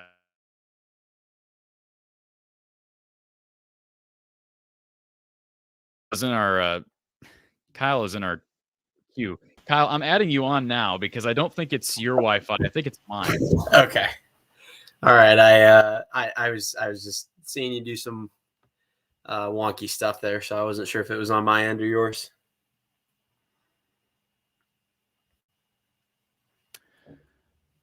Uh-oh. All right, let's see if we got this back here. You always come in at the perfect time, Kyle. You come on at the perfect time. You swoop in and save our Wi-Fi issues here. So appreciate that. I'm concerned that we're going to lose you here in a couple of minutes. Well, you're doing a fine job here, so I trust you to hold down the fort here for a couple minutes if I have to figure this out. But hopefully it's resolved, or it'll get resolved here in the next couple of minutes. So a 4-hour stream, you're bound to have some hiccups and glitches at some point along the way. So you and I have not talked about this class, Kyle, before we get to our next athlete. Do you have any thoughts on, is there any prospect in this class that particularly stands out to you as far as maybe people that we're not talking about, or is maybe a little underrated? I mean, I don't know if there's necessarily one specific person. I don't tend to dive super deep into the recruiting tapes, just because I think the bottom line is with Iowa is a unique situation, and that the star rating, kind of like you were talking about earlier with the tight ends, I don't think it always matters for Iowa. I think Iowa looks for people with a certain type of personality, a certain type of character, and they look for people that fit a system. And if that guy is a 3-star or he's not rated, then he's not rated. And if he happens to be a 4 or 5-star, then great. But I think it's great to get the high end talent, just because those guys tend to be better athletes than the ones that aren't rated as highly. But I mean, we've had guys turn out to be great from low ratings, and we've had guys turn out to be just the same from higher ratings. I mean, the one thing I will say is I really like what they've done on the interior with this class.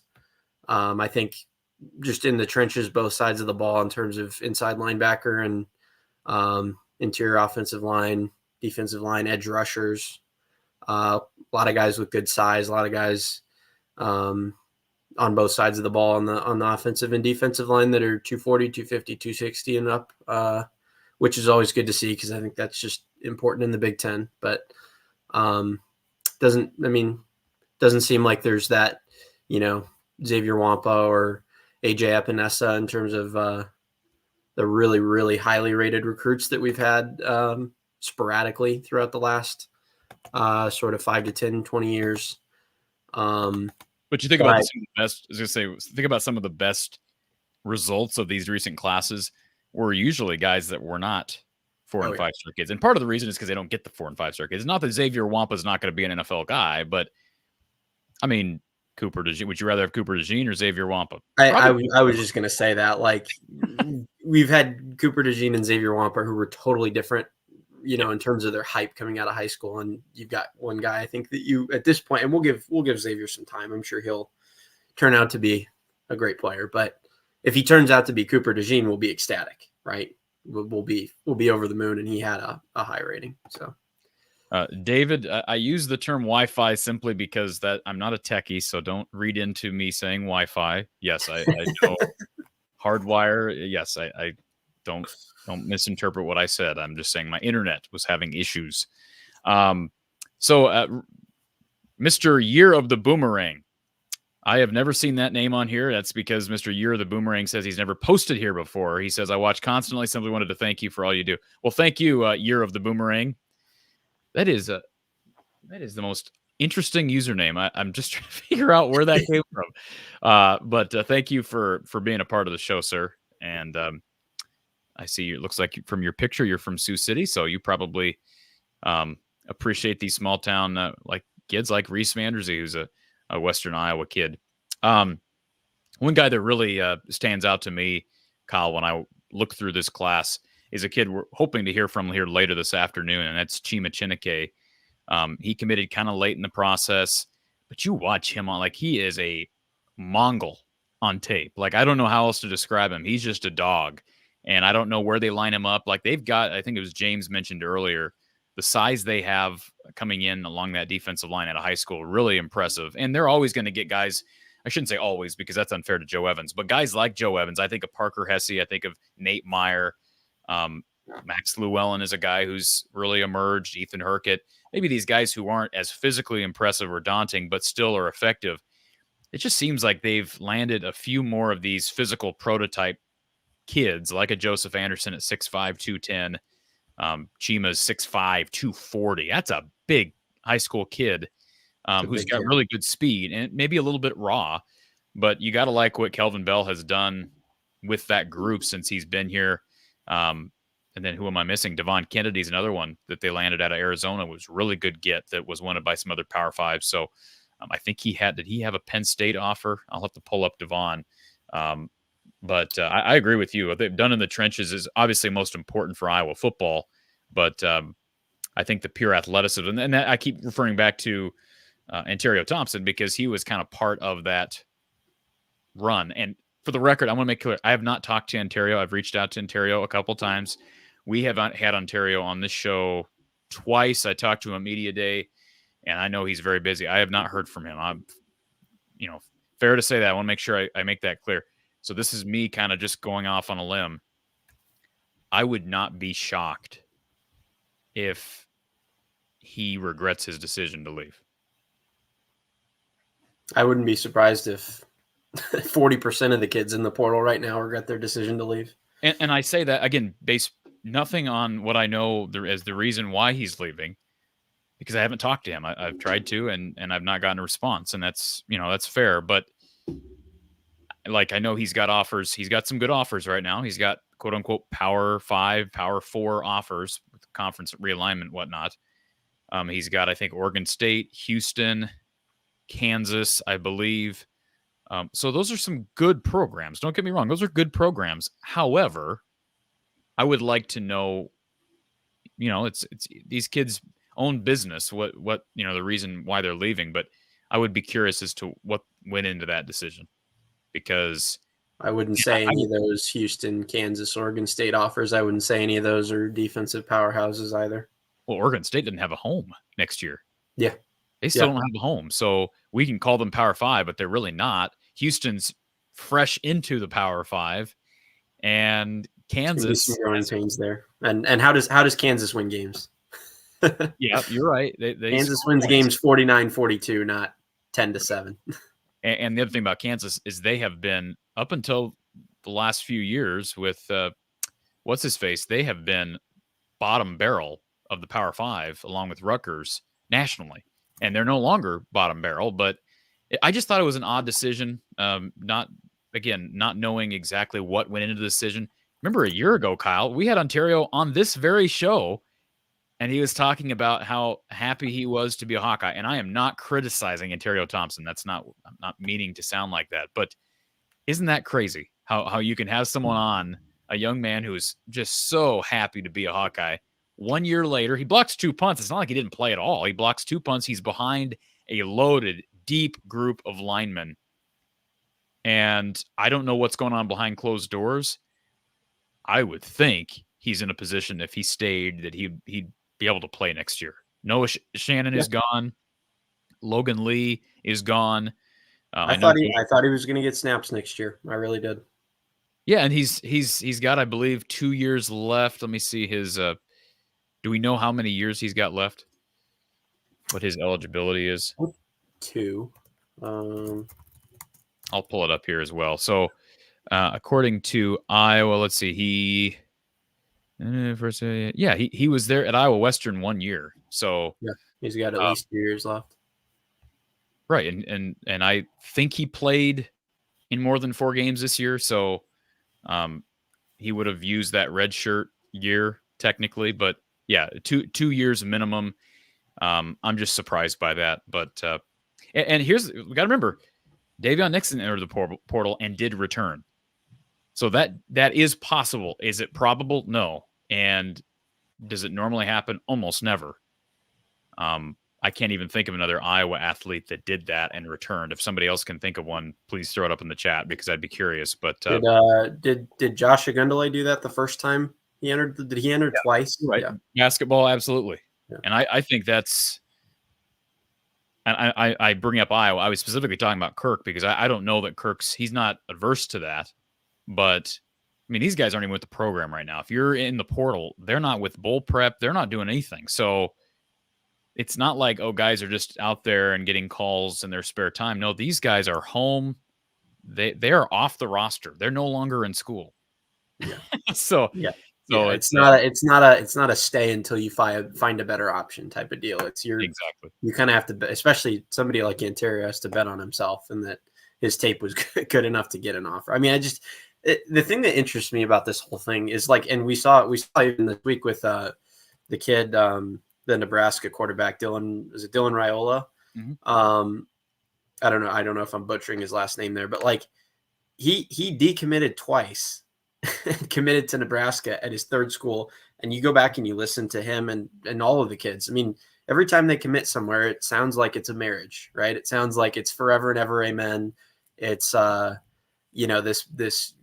perfect partnership. This is exactly what I'm looking for. And I'm going to be so happy here and I'm going to stay here forever. And then, the next, so in some recruits cases, 6 months later, they're completely uprooted. Their recruitment's open and where they're going, or they're committed somewhere else and they're saying the exact same things. And I'm not necessarily criticizing those kids because, when you interview for a program, you do a show like this. I mean, what's a kid supposed to say? Like, I'm not that excited about being at Iowa, or like, I'm not sure if I'll be here next year. Like, no kid's going to say that, but I find it interesting that they continue to commit and, give those interviews that just sound like it's forever. And then, the situation's completely different in a couple of months.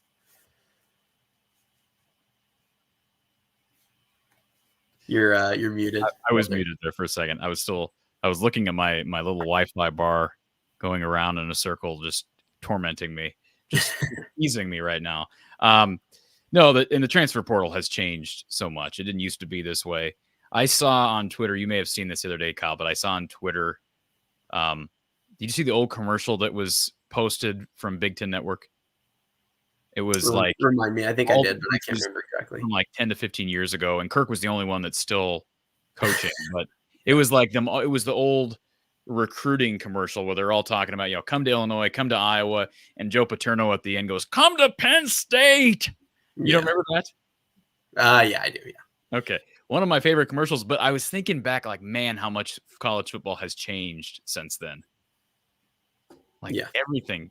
Recruiting, everything has changed. And a lot of these, all these athletes that are signing today, like if that was 15 years ago, then they were like 3 years old.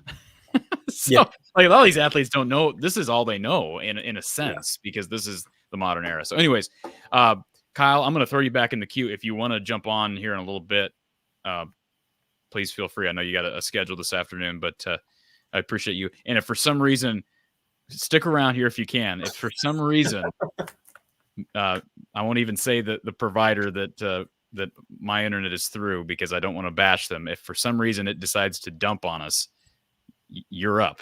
All right, I'll be on deck. Okay. All right. Flan Squad Gaming. Yes, excited for Hawkeye football already. Isn't that crazy? You get done with Hawkeye. We're not even done. You got the bowl game ahead, but you get done with the season and you're already ready for next year. Let's go to our next recruit. Hopefully my Wi-Fi stays true, my internet stays true. Michael's on the line. Michael Bert out of Omaha. Michael, welcome. Thanks, Corey. How are you? I'm doing good. How are you, Michael? Doing well. It's been an exciting day. Yeah, talk about it. What's it like to officially be a Hawk? It's an honor. It's a great feeling. Obviously, it's felt official this whole time, but to finally kind of get that label of officially being a Hawkeye, it's a good feeling, and kind of another reminder that time is ticking, and I'll be there soon. So it's truly a wonderful experience and very exciting. I mean, if there's any place in the nation where you're going to go and play tight end, Mhm. Obviously Iowa's the place to go. Yeah. So what does that feel like to be able to, not only have you achieved your dream of playing Power 5 football, but you're going to tight end U as a tight end? Yeah, no, it's like it's also obviously great, but I just think all in all, if you throw out tight end U, I think it's a great fit. But that tight end U is something special as well, and it's definitely part of a reason why I'm going to Iowa, and I'm really happy that the way they recruited me really felt like they really wanted me, and especially at a place like Iowa, who the best tight end school in the country. It's pretty special, and I'm just I'm really locked in for this because tight end U can't really get any better than that. So you're an Omaha kid, right? Creighton Prep. Yep. I have to ask this question because I was just over at a Creighton basketball game here a couple of weeks ago, and Against Iowa. Against Iowa. I Were was you there. at the game? Yeah. Oh, well, opportunity missed. We should have met at the game. But I'm just curious, Michael, what's it been like growing up in Husker land? Because I mean, there's a lot of Iowa fans in Council Bluffs and in Omaha, but have you grown up a Husker fan? Absolutely, yeah. I've been a Husker fan my whole life. My whole family's kind of Big Red, everything, and I've been that way as well. But when it came to recruiting, I couldn't really think like a fan. I had to think for myself, as a player, as a student. And Iowa won the race by far, so it wasn't even a question really. Nothing bad against Nebraska, and I had a great visit there, and I think Rule will do good things. But I've certainly grown up Husker fan. It's changed a little bit, but yeah, no, we've been Husker fans, but we're Hawkeyes now. Were you wearing blue or gold at that game? I was wearing white, You were but wearing white. Okay. white. Yeah, I didn't want to kind of. I was going for Iowa, but both my friends going with me, they're diehard Blue Jay fans. So I was like, you know what? I'll wear Iowa, or excuse me, I will wear white, but when I'm on the field playing against their favorite team, Nebraska, that's when I'll show the Hawkeye colors. So it's funny because like all my friends are huge Husker fans, everything, and it's a lot of trash talk, but it's hilarious, and they're supportive. But it's good stuff. There are some, I mean, success stories. You think about what Minnesota has done recent time with the tight end position. They offered Nebraska's, despite some of their struggles on the field, they've produced some good tight ends. Was there ever any doubt that once you got that Iowa offer and you were able to kind of experience a visit to Iowa City, was there really any doubt, or maybe even when the offensive coordinator change was made? There wasn't really any doubt. In the summer for my recruiting process, I wanted to take it the right way, and I didn't want to rush anything. And so that way, I know that I'll be sure, kind of throughout up until today, up until June, and up until throughout my career. I took it the right way, and I took my time, even though it was somewhat quick. I didn't really need any more time, so there's not really any doubts. I was talking to some coaches from there when the offensive coordinator situation came about, and like the guys are still locked in. Like coaches make a difference, of course, but I just think the culture in that program is not going to change, or nothing's going to fall out or anything. So there was honestly zero doubt, and I'm happy where the situation will lead to. Between you and Gavin Hoffman, I mean, I just marvel at this every single year, and I'm not trying to ooh and on your guys' tape, but as I said to our friend Kyle, who was on it a minute ago, one of the more confounding things during Coach Ferentz's tenure to me has been the fact that there aren't more 4- and 5-star tight ends flocking to Iowa City. Right. When you see a graphic like you probably saw on Twitter, and I think it was from a recent NFL game, where like 3 of the top 4 receivers in the NFL, 3 of the top 4 tight ends and receiving yards in the NFL right now are all from Iowa. Why would you not want to go to Iowa, regardless if you need developed or not, quote unquote? Everybody needs developed, of course. But then I look at your tape, and I look at a guy like Gavin Hoffman. Addison Estringa is a perfect example. I saw that kid at a Sun Prairie, Wisconsin. He's a baseball commit. You watch him on tape, and I'm like, how is this kid ranked, like 1,182nd in the country? And like, there's no way that's accurate. He Right. gets to Iowa City and he's playing as a freshman. And, I'm not, of course, we don't know if Luke Lachey comes back next year, you're going to have a tremendous mentor available at your disposal. But like, Iowa's going to play the guy that's most ready, which is an indication to me that guys like Addison were just better than they were rated by these services. And I know Gavin's rated by many as a 4-star. You're rated by many as a high 3, but I think ultimately Iowa just knows how to evaluate that position better than almost any other school in the country. I know you're gonna put the chips on yourself, so to speak, but can you talk about Gavin and the rest of the group that this program typically recruits to that position? I think especially with this position, but with all positions, I just think Iowa just kind of throws the stars out the window, and they kind of base themselves on their own judgment. Like, they know, like, honestly, I don't think, and again, I was recruited by different schools, and different schools, showed love, but I don't think any other school knows what Iowa knows, especially about this position, especially about who they see has the most, upside and who they can develop the best. And I think Iowa does that really well. Me and Gavin, we're close. We haven't met in person actually, because I didn't go on the same visit as him, but we stay really close in social media. He's a hell of a player, and I think he and I are both two players that can really, really develop well in this program. And the great thing about Iowa is that, like, you play as a freshman or you don't play until a senior, you're going to have a shot at the next level no matter what. If you're good enough, of course. But regarding talent, I think if you're good enough and you don't play until your senior year, you can still be good enough. But I just think developmental wise, I just think Iowa really, really has the edge on that. And that's a large reason why I chose to be a Hawkeye. And I think Gavin and I will develop well in this program. And, I want to play obviously as soon as possible, but I also want to focus on developing. And when the time comes, I'll be ready no matter what. So, you look at Zach Ortworth, like, I don't know if a ton of people expect him to, get the minutes he got, and he made some big impact on the field. Unfortunately, Luke and Eric went down, and Addison had a couple games. But Zach's a freshman, and like he's still going to be developed throughout these next few years. But like, he looked ready, even though he's a freshman. Like, that's who I want to be. I want to be a guy who is going to focus on development throughout my years at Iowa, but I also just want to be that guy who's ready to play whenever I need to, and whenever that time comes, I'll be ready. But I think the development is top-notch at Iowa. Well said. And Zach Ortworth's a great example of a young guy. I mean, I'm really high on Grant Leaper. Comes to Iowa as a gray shirt. Haven't seen him yet, and I think people are sleeping on him as well. But anyways, you and Gavin are certainly good examples of that, and opportunity will most certainly be knocking. And I mean, we haven't got any official announcements. Expect Eric All to move on. And if Luke Lachey comes back, I mean, yeah, he's going to be tight end 1, but what a guy to learn from, because he is, if Eric's not, Luke is the next great NFL tight end. What do you make of this success in the NFL, what you're seeing out of Sam Laporta, out of TJ Hawkinson, out of George Kittle, out of Noah Fant? What's that like on the sidelines, knowing you're about to play for this program?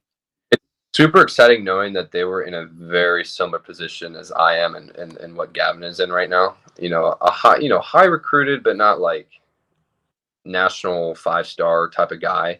But when you put yourself through Iowa, that it's super exciting knowing that George Kittle, Sam Laporta, Fant, Hawkinson, and a lot of others, like, they were in similar positions. So to go through the same developmental program that they were at, and to just learn from them and to stay in touch with them, and I just think that's a huge thing, and it's obviously very exciting. And I'm excited to experience what they experienced at Iowa.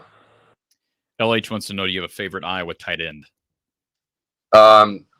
That's a good question. I love all of them, but if I had to pick one, it's probably George Kittle, just because of how they're all versatile as heck, but the way George Kittle can take on blocks is just unmatched, I think, and he can still run fast and run good routes. So George Kittle is a guy that I really like study.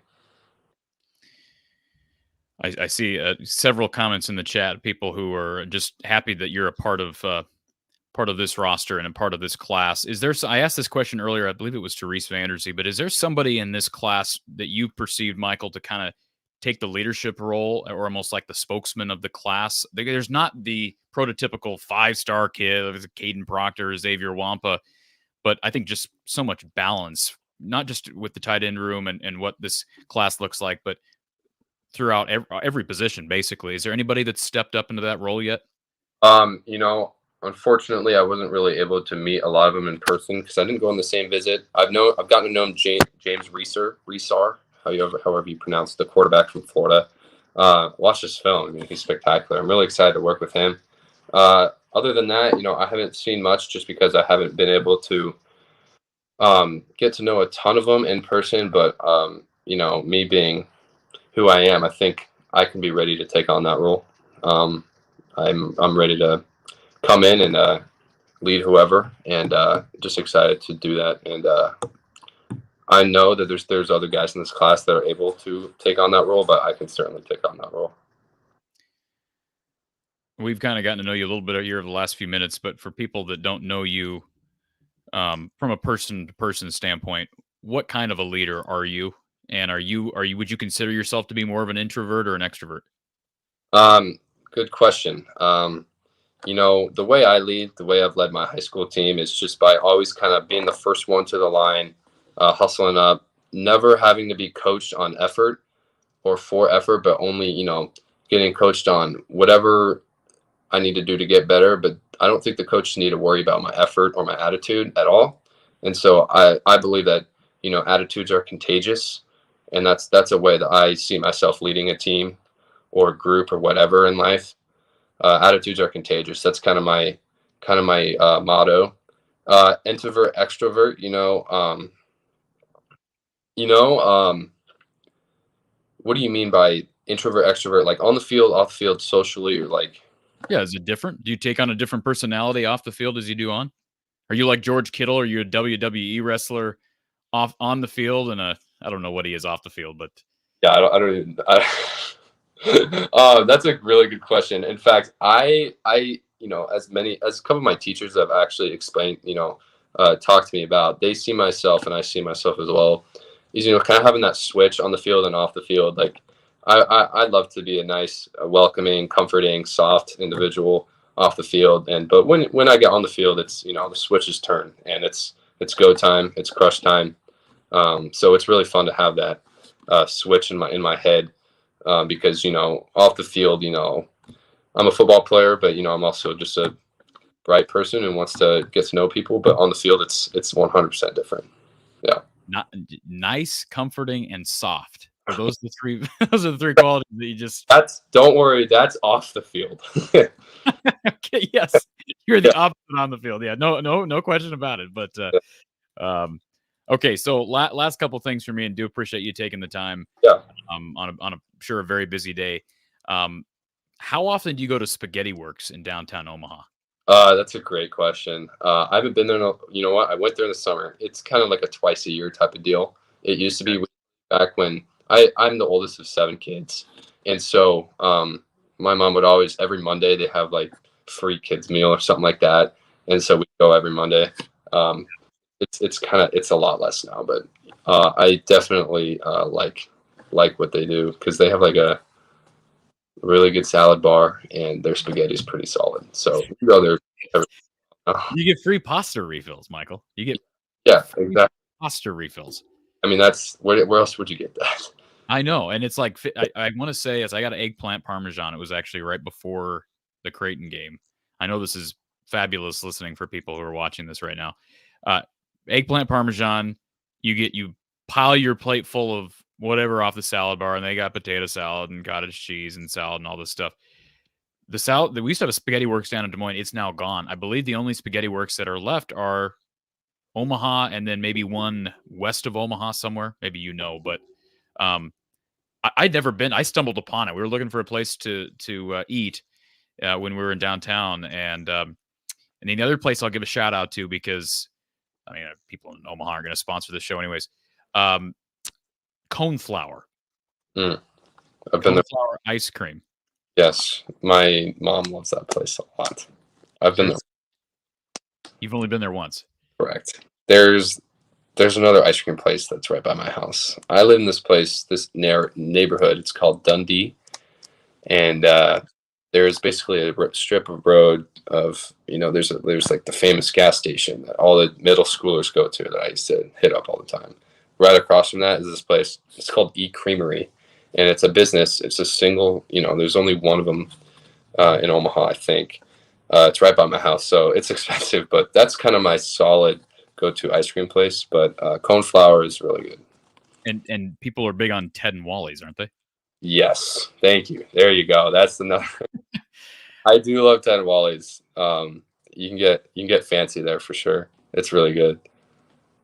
I think Omaha is such a cool city because, first of all, having grown up here in central Iowa, everybody loves the zoo, right? Everybody loves Omaha Zoo. But yeah. I'll just say this real quickly, not to rip on the zoo. I was disappointed in the last time I went to the zoo. Everything was shut down. You had hardly any concessions open. Beside the fact, downtown Omaha is awesome. And the fact that it hosts the College World Series, you got the Big Ten baseball tournament.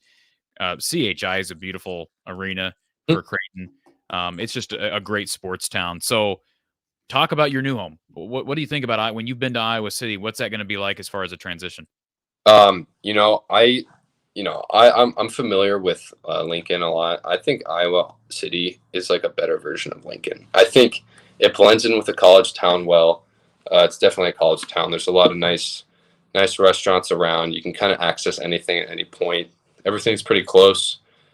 In terms of like switching cities, I think, having been there a few times already, I really feel like this is going to be a very smooth transition. It might not be, but even if it is, like, I know I'm going to end up being pretty solid in this place. I think Iowa City is perfect because it's, for me, it's not the biggest city in the world, which is probably a good thing. But it's still a city, it's still a town, and there's still a lot of fans, a lot of hype. One thing I love about it is that, there's not really, just like Nebraska, really, there's not like a professional team that like every single person in the town is rooting for. Like, it's Iowa Hawkeyes. Like that's everyone's team. And I really like that because the culture around that kind of blends in with the people in the town. And it's like one big family because, if you live in a big city, you got, these people cheering for the NBA team, and then these people cheering for other professional teams. And it's like, oh, well, here's our college team too. But in Iowa, it's like, this is the top team. Like, this is who we're all going for. And I love that. And that's kind of what I've experienced in my childhood with a different team. But I'm on the better team now. And I like it about Iowa City. Absolutely. And I was just going to add to that. I think what you just said is a perfect message to future recruits. And Coach Don Patterson, we have doing post-game coverage each and every week during the season. He has talked about this. He's a Texas guy. And, of course, he used to recruit kids from the Lone Star State and tell them, like, hey, you're used to the Dallas Cowboys being kind of America's team down here. When you go to Iowa, the Hawkeyes are Iowa's team. And that's what we have here is college football. And it is special. And I think no disrespect to Nebraska. There's no question Nebraska football is special. But you made the right choice coming here. And there's one final question I want to get to in the chat here, Michael. Erica wants to know who your host was when you visited. Luke Lachey. Yeah. Know him very well. We stay close. We keep in touch. And I really hope he comes back. He's going to be, if he comes back, a great mentor, and he's going to help this team a lot. Luke was my host, and he could not have been a better host. And he was a big reason why I felt like a really good fit in Iowa. Are you rooming with Gavin? I don't know. I talked to Coach LeVar Woods. He's given me I don't know. I want to. Just the one thing that's like hesitating me is like, should I room with the same person in my position group that I'm going to be with every day, or should I kind of like branch out, room with like a defensive back or linebacker? But Gavin and I are very close, and I think it'd be a solid idea to room with him. I don't know yet, but he's definitely one of the options. I don't know who I'm going to room with yet. What is your schedule like? Are you getting there in January? Are you going to be there in the summer? I'll be there, and I'll be in there in the summer. I know Gavin's enrolling early. I go to private school, high school. I will not be able to graduate unless I go through all both semesters, which is fine. I'll get better. I won't be with the team, but I'll get better throughout the spring, and I'll be ready to go in June. And we've kind of dusted over everything. And again, thank you for your time. But the one other thing that we should probably hit on, because it may be the most important to this conversation specifically, is what do you bring skill set that's unique as a tight end? I mean, we're got you listed at what, 6'6". Let's see, where do we have you at right now? What are you weight wise? I'm 220. I think a lot of websites have me as 230. I'm not quite that big. I'm a solid 220. Definitely versatile. I can run. I've gotten faster this past year. That's kind of been my main focus. I can block. I think a good solid description of what you can count on me as a tight end, and I think it fits well with Iowa, is my versatility. I'm very confident in doing kind of both things. I don't see myself right now being specialized in a certain attribute, if it's blocking or receiving. I think, with my size, I think I'm at a solid size right now to kind of slowly go or fast. They're probably going to get me. I don't know. I know Iowa can get you big fast, but from what I've experienced throughout my entire high school career is my ability to do kind of everything, kind of a little bit of everything or a lot of everything. I like being versatile. I like being reliable in a lot of different aspects of the game, and that's kind of that's what I see myself doing in the next few years at Iowa, is my versatility, and I think I can be counted on making a big block, making a great route, and get good catch for a touchdown. All those things get me excited. A big block gets me very excited. A big catch gets me very excited. So I want to be versatile, and I see myself doing that, and I know the coaches will develop my versatility even more. So it'll be good. Last question from me, Michael. What's your family been like through this process? What have they meant to you as it relates to your football career and the start of your adulthood? They've just been tremendous. They've encouraged my decision into what I believe is the best fit for me. They are big Husker fans, but you know what? They did not let that get to their, influence in telling me where I should go. They never really told me where I should go. They see from a mile away that Iowa is the best fit for me, but they left that up to me. They encouraged, yet they observed.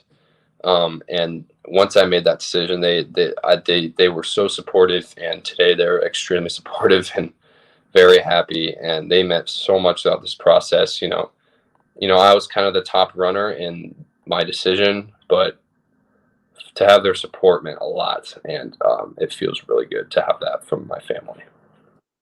Kurt in the chat says, I've been a Hawkeye fan living in Omaha and Ashland, Nebraska, the last 36 years. He says you got a good head on your shoulders, and I echo that. It's been great getting to know you a little bit here, Michael, and we look forward to you being a part of the Black and Gold here. We'll probably chat with you before, but if not, we'll talk to you media day. You got a good attitude. Keep that up, and you're going to do great things at a great place. Thanks, Corey. I appreciate it. I will definitely I watch your show all the time, so I'm excited to keep watching you, and we'll stay in touch. Appreciate that, Michael. Thank you, sir. Congrats. Thank you. Michael Bert out of Creighton Prep in Omaha, tight end U commit. He and Gavin Hoffman, man, this is I say underrated. I don't think anybody that actually follows recruiting, or certainly follows Iowa recruiting, has any idea that either of these kids are anything less than a 4-star recruit. And I mean, frankly, if I was offering you a scholarship at tight end, like, you have a pretty good idea of what you're going to get. So with his size and with both of theirs, they both got soft hands. They appear to be good route runners on tape. Again, you get kind of getting a limited glimpse at them, but I just have such faith. We talk about Phil Parker's ability to develop DBs. How about Kirk's ability and Brian's ability? I think there's no question about it. Abdul Hodge, as a tight ends coach, has to be given some credit here the last couple of years, but LeVar Woods knows tight ends as well.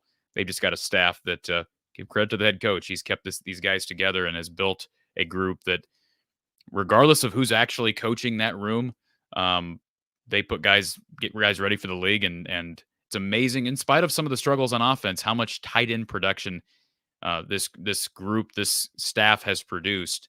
And we're seeing the results of that at the next level. You could argue right now, 3 of the top 4 tight ends in the league are from Iowa. That's not exaggerating at all, with TJ Hawkinson, Sam Laporta, and George Kittle. And when's the last time we've seen a rookie enter the fray for top 2 or 3 tight end in the league?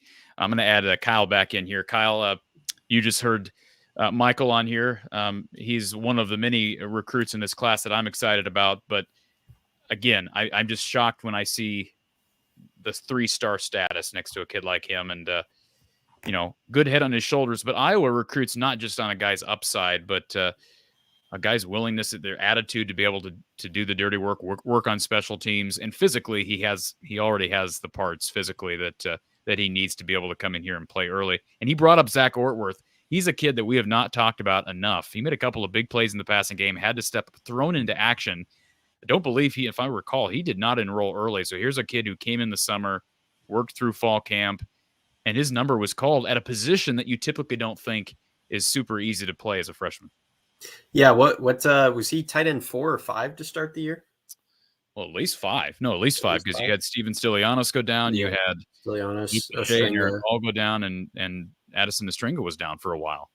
I believe it was against, am I right in saying, at Wisconsin? It was at that game, and I believe that was the game where Estringa was out. I think Stilianos was the top guy, and then, Eric All started the game as a top guy. He goes down with a nasty injury. Yep. And they won that game, and not maybe in large part due to tight end play, but guys like Zach Ortworth had to come in and play. It's just it's amazing how we talked about it preseason. That was probably the deepest room. They needed every last piece of depth they had. Yeah. Looking back on our preseason discussions about tight end and talking about it as the position that could withstand those kind of injuries, that was tested as much as you could ever remember a position group at Iowa being tested in that way.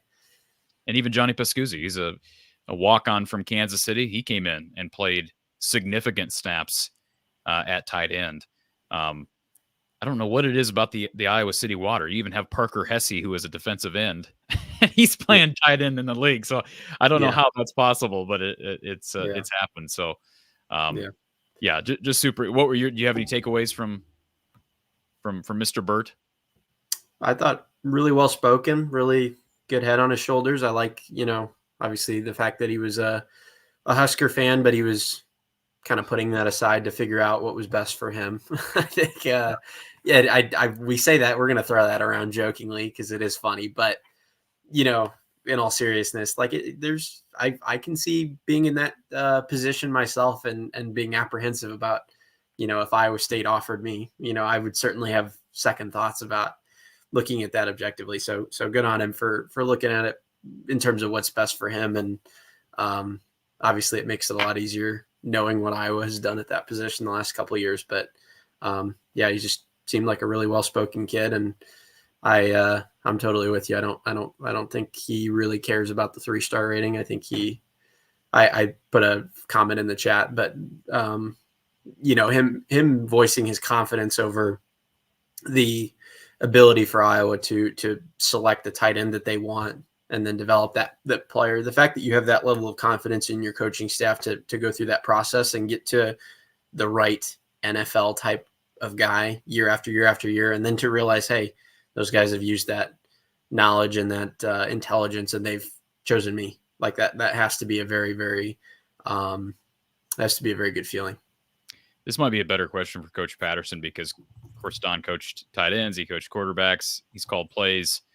But I'd be curious to ask him, maybe we will next week when we do our bowl preview, but if this offense can start getting wideouts involved consistently. I mean, there were moments this year where we saw Caleb Brown get involved. Seth Anderson had a couple of highlights, I think week 1 against Utah State, where he breaks loose on a go route over the top. But in general, they've struggled to get wide receivers involved. How much better can this offense be if you can simply get receivers involved? And how much, I don't even know what the upside is for tight end production. I understand you're going to get tight ends are going to get a lot of catches in this system. But I mean, I've had how many people in the past year say to me, Corey, how in the world do Iowa tight ends continue to make play after play and just rack up yardage, rack up catches in spite of the struggles elsewhere on offense? Like, you would think that defenses would be able to scheme to stop tight end play in the tight end production in the passing game, and Iowa still finds a way to get those guys involved and get them ready for the next level. So, it's kind of like the discussion of the defense. How much better can the defense be if the offense can just give them a little bit more time off the field, not put them in precarious positions, field position wise? I'd say the same thing about tight end production.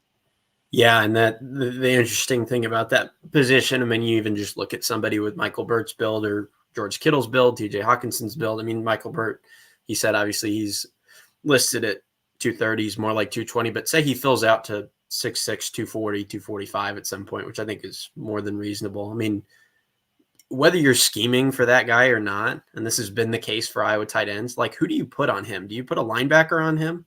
Do you put a defensive back that's just way too small on him? It's a great position to develop well in terms of the passing game. Cause like, you can say we're scheming for Iowa tight ends this week all you want, but good luck putting somebody on them with the size, speed, and playmaking ability to actually stop somebody like a Sam Laporta or a TJ Hawkinson or a George Kittle. Cause those guys are just, whether or not you scheme for them, they're just physical. I mean, George Kittle's a physical nightmare, even in the league. I mean, he presents all sorts of problems in the run blocking game, in the pass blocking game, in the pass catching game, and so does Sam Laporta, Hawkinson, and all the rest.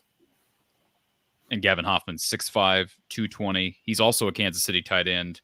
Technically, he's Overland Park, Kansas. He's considered to be the number one player in the state of Kansas. Again, top 200 kid nationally per 247. So both guys physically impressive, and I would say the same thing about Grant Leaper. Honestly, I mean, I'll just say this because he's proven me wrong so far. The one guy maybe I wasn't real high on coming out of high school was Zach Ortworth.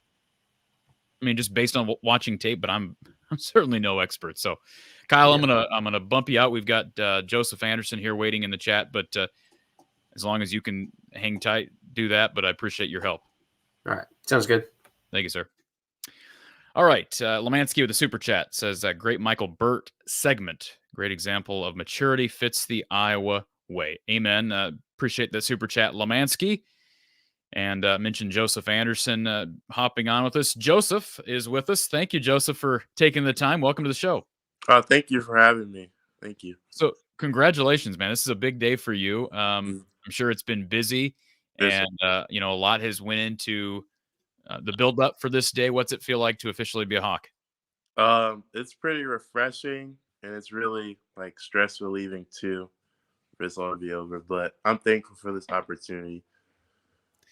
Can you talk a little bit about what went into your decision? I know you've been asked this a lot, but I mean, you've got some physical traits that you can't teach, so there's no question that you had options to go a variety of places. But you settled on Kelvin Bell and this Phil Parker-led defense. Why? I just really like the defense, the way it fit, being in the forefront and being outside on like the edge. And I just really like the coaching staff and being in Iowa City. What's it been like at Westminster? You're a St. Louis kid. We were just talking about, we were talking to Michael Bert from Omaha, and we were talking about Gavin Hoffman from Kansas City. We're kind of working our way across the Midwest. But what's it been like at Westminster and St. Louis growing up in the kind of the big city? I didn't really grow up deep in the city, but it was pretty chill for me, I guess. I grew up in the county most of my life, so yeah, it was pretty chill. And I'm looking through your you kind of had a similar list as Michael Bert, we just talked with. Nebraska was in on you. Kansas offered. You had an offer from Iowa State, from Kansas State. Again, you had plenty. I mean, Missouri was in on you. It become an SEC power this year, Vanderbilt. I'm just looking through Power 5s and then some really good G5 programs like Toledo, and then an FCS power in North Dakota State. It's interesting what this line does. The way this defensive line seems to operate, at least since Phil Parker took over the defense and Kelvin Bell was hired as the defensive line coach, they love numbers. And the ability to have depth and have 8 or 9 guys you can throw out there fresh gives the opportunity for younger guys like yourself to play early if they're ready. And if they're not ready, you have a guy like Ontario Thompson this year who comes in on defense, Joseph, and blocks a couple of punts. Right. So do you kind of take the same approach that, hey, whatever it takes to get me on the field, that's what I'm going to do? Yes, sir. I just plan on going up there and working extremely hard and following what the coaches have for me. Yes, sir. And what's your greatest trait as a defensive end? I mean, physically, again, you've got size, you've got length. What would you say your best trait as a defensive lineman is? Definitely my speed coming off the edge. Yeah. So what is your speed? Can you give us an idea on your 40, or have you ran the 40 or a 100 meter? My 100 was an 11.4, and then my 40 was a 4.7. Okay.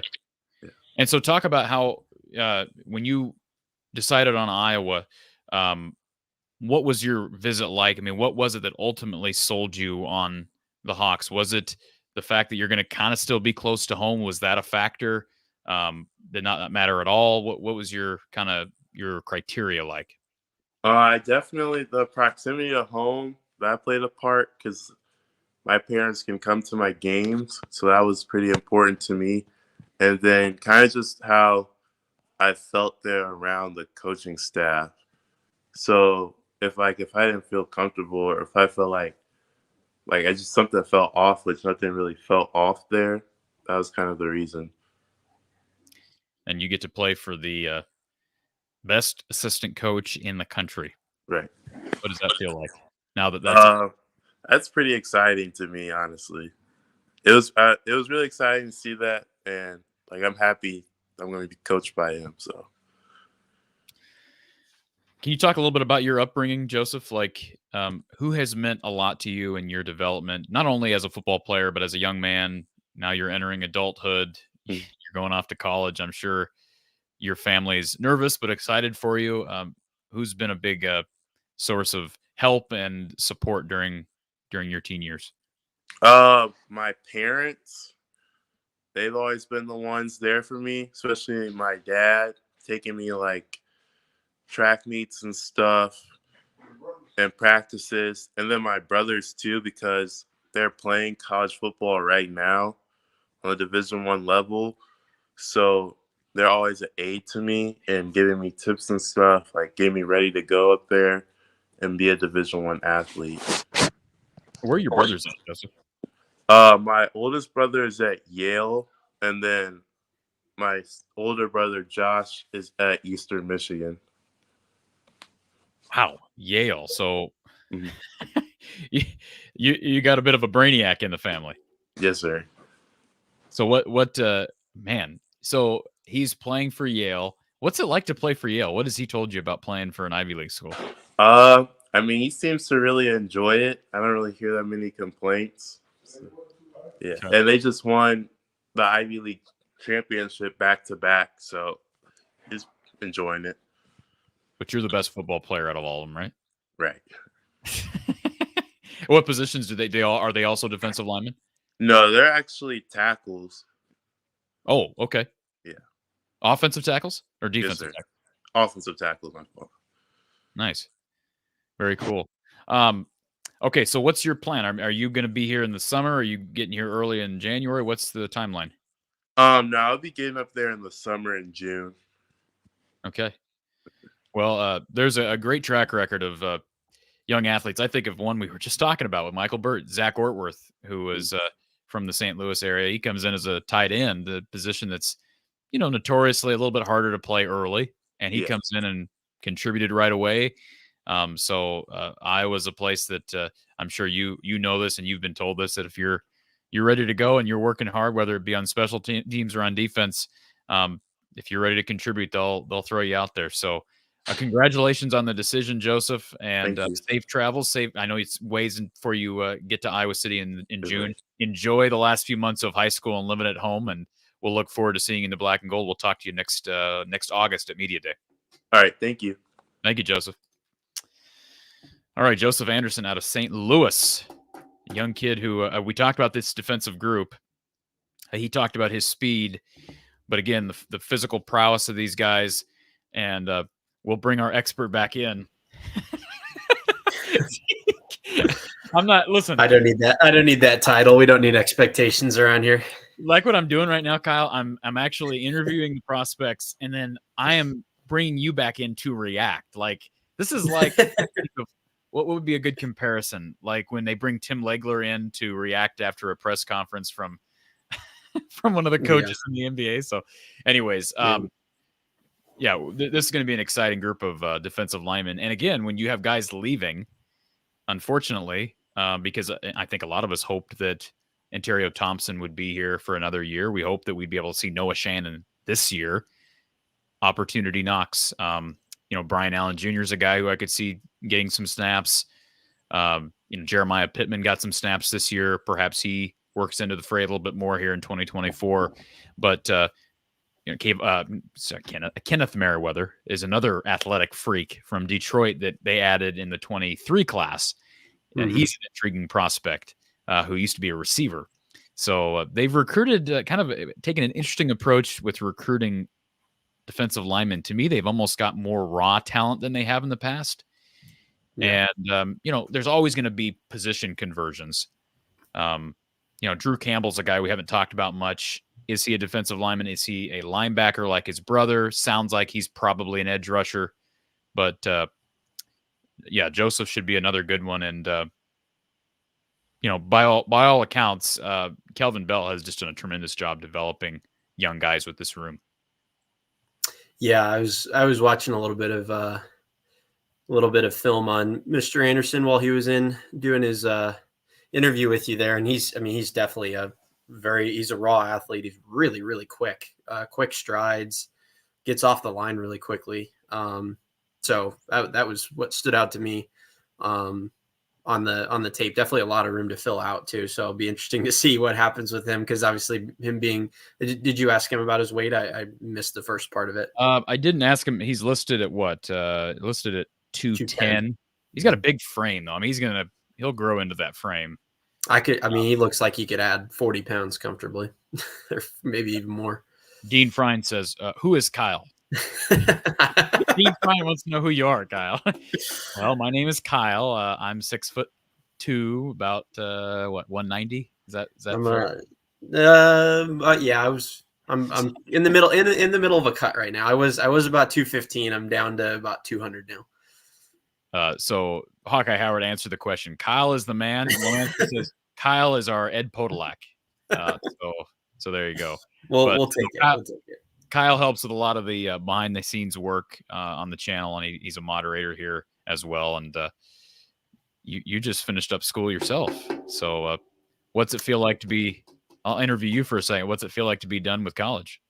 Well, my everything just got certified today with grades and everything, so that's kind of the finality to it. That's good. So no, I'm excited. I'll be at Finkbine next year, and it's gonna be good to be there for the entirety of the year instead of just kind of hopping in for the summer and then hopping out. I'll get to see the whole operation and enjoy that side of things instead of kind of going in and out.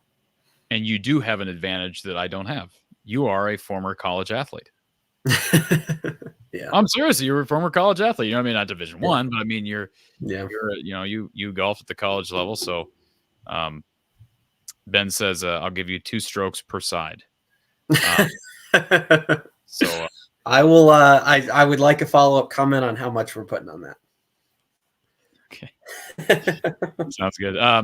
Kyle, I'm gonna boot you back out, but stay if you can, leave if you must, and appreciate your time. Sounds good. All right. Appreciate Kyle and appreciate Joseph Anderson. And we're rolling along here through our 3 o'clock hour.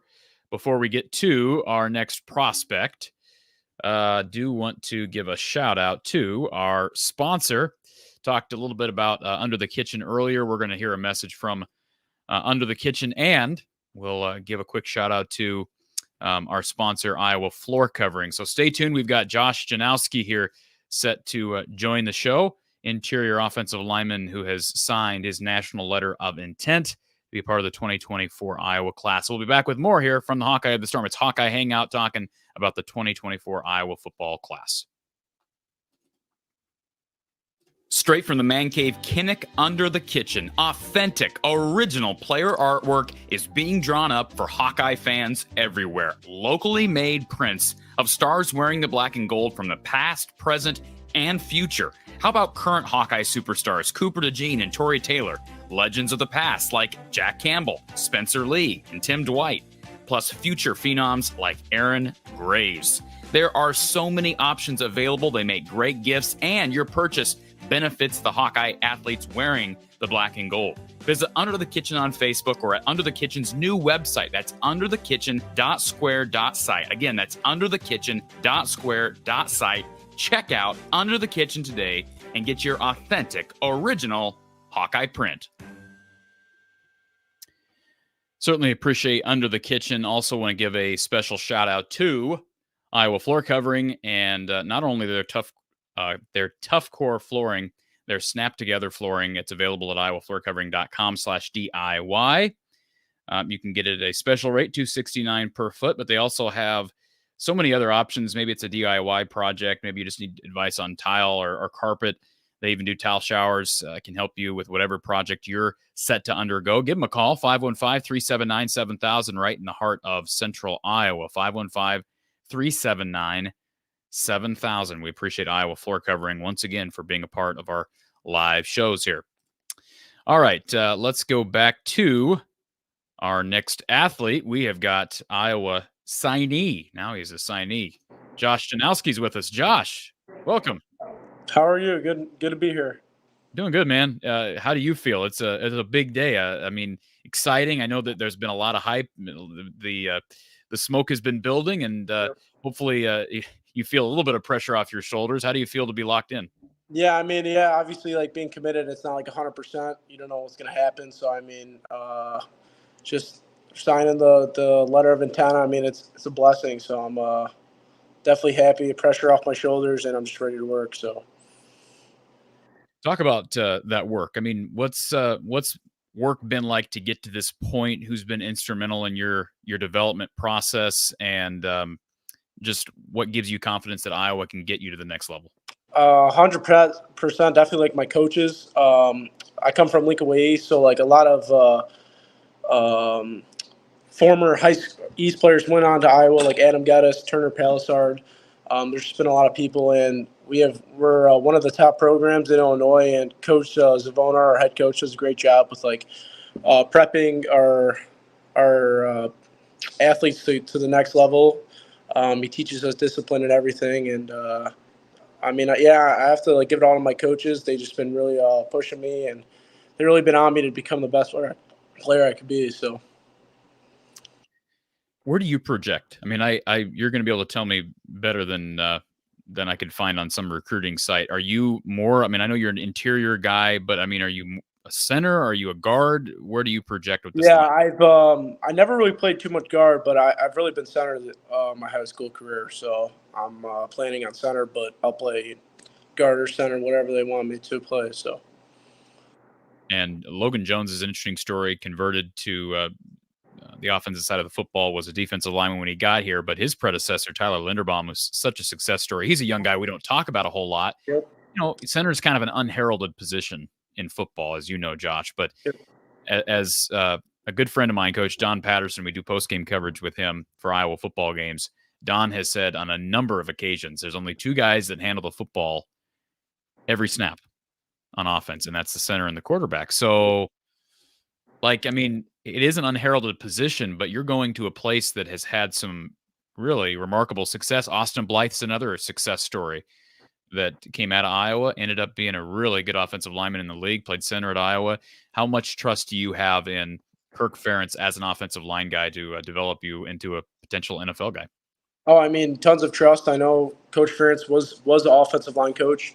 I mean, he's been there for 20-plus years. So then you got Coach Barnett. I mean, my coaches can't say enough about how good of a coach he is because they had a long relationship with him. And yeah, I just it's funny because we do like the same like offensive drills, like blocking drills that Iowa does. We kind of base our scheme off their scheme and like run blocking drills wise. So I'm just like I'm confident and I'm excited just to get it started. So I definitely trust in the coaches and trust in everything they do. Hawkeye Howard in the chat apparently looked up some of the stats of your your team. He says you helped the Griffins to a 13-1 record, over 2,200 rushing yards, nearly 1,700 receiving yards, 45 total touchdowns. That's pretty productive. Yep. Talk about your high school experience. Oh man.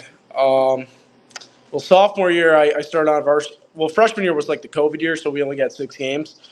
But then sophomore year I started on varsity. We went 9-3, so it was a solid season. We lost in the quarterfinals, but and then my junior year we really bounced back. We went 13-1. We lost in the state championship game, but I mean it was definitely the most fun game I played in. And again, last year we went to state, but we lost again. But I mean, pretty good. I think it's the first time in program history at my high school that we went back to state. They never done that before, so it's definitely cool. Can you talk a little bit about George Barnett? Here's a guy who I can tell you, and regardless of criticism, and the line has been steadily making progress, but there's obviously need, and you're going to come in and compete for some playing time. But by all accounts, everybody I've ever talked to about George Barnett raves about what a great human being he is. Yep. And a great coach. And I think I'm okay saying this because I know it's been said. As a comparison, Tim Polasek, who just recently got the head coaching job at North Dakota State, he was a previous O-line coach here.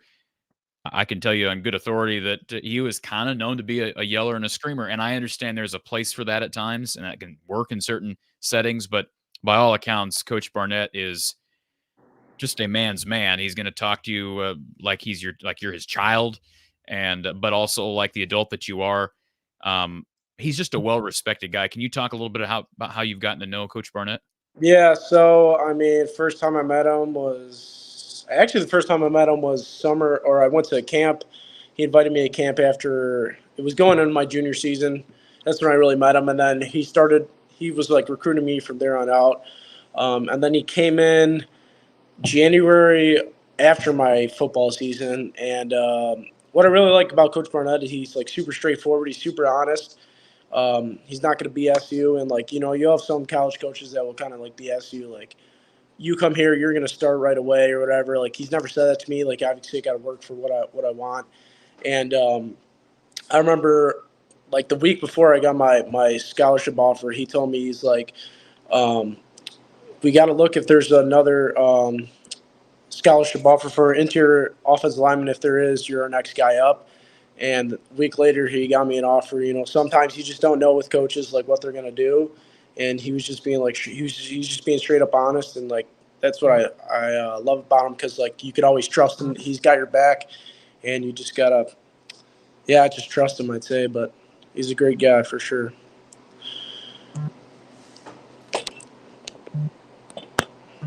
Excuse me, I'm muted.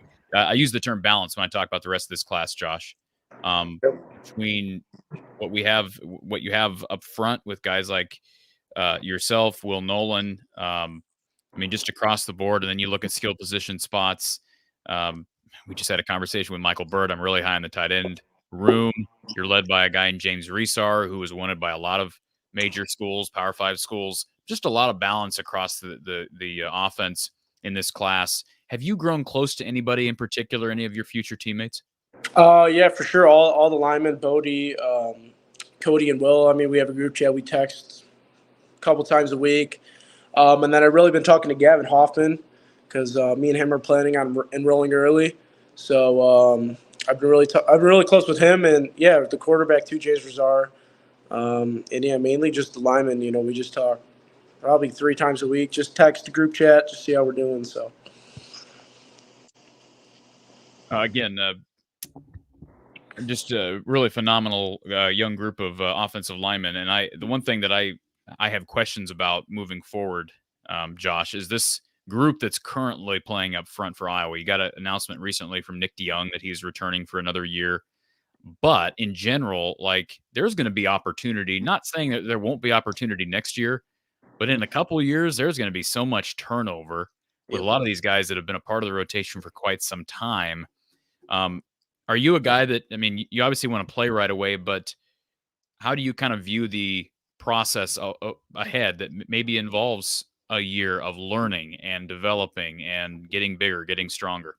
Yep. So, obviously, if I'm planning on playing center or guard. I mean, Logan Jones, I think he has 2 more years of eligibility. He might even go 1 more year, but we'll just see how it works out. I'm just really trying to just focus on myself right now. Just when I get there, just focus on development and just being the best that I could be personally, and like whatever happens just falls into place. I'm just gonna trust the coaches and just do what they say, and whatever happens, and everything should fall into place. I'd be remiss if I didn't bring up Cody Fox, another really good young prospect who's been committed to this class forever. He's officially signed as well.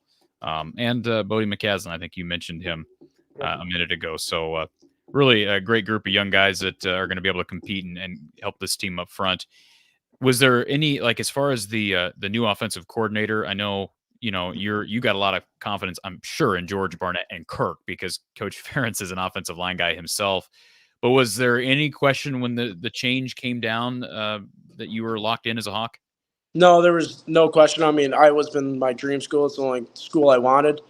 I mean, I could have waited right after my offer to get, other Big Ten offers, but I committed right on spot. I mean, it was my dream college, and I know there's no doubt in my mind that, I trust this program. I know they've been through a lot of adversity, and even this season, you could tell, they've been through a lot of adversity, and they just fought back, and they had an outstanding season, and that they're playing a bowl game. So, there's never been a doubt in my mind, and I just trust this program with everything I got. So, Josh Janowski out of Frankfort, Illinois. Josh, congratulations. Big day for you. You'll never forget this day, and I know you'll be creating great memories over the next 3 to 5 years. Regardless of how long you're at Iowa, this is going to be a day that goes down in history in your book of life. So congratulations on the signing, and we'll look forward to talking with you. Congratulations on enrolling early. That's good news. We'll see you here the next couple of months. All right. Thank you. Thank you, Josh. Josh Janowski out of Frankfort, Illinois, officially a Hawkeye. And appreciate everybody being here. Lemansky, same thing I said. Yeah, great that he's enrolling early. So Gavin Hoffman, unofficial list, and I'm going to ask Tom Kakert, some of the people in the chat. Okay. I'm going to ask Tom Kakert when he comes on here. We're going to get Tom Kakert on here in a little bit, but I'm going to ask Tom about guys that he knows are enrolling early. Because again, as of right now, what I know to be the case is Gavin Hoffman and now Josh Janowski. So anyways, before we get to our next caller, we've got Jansen on hold. I'm going to throw it over to Kyle real quick. Kyle, reaction. I'm trying not to react to the chat.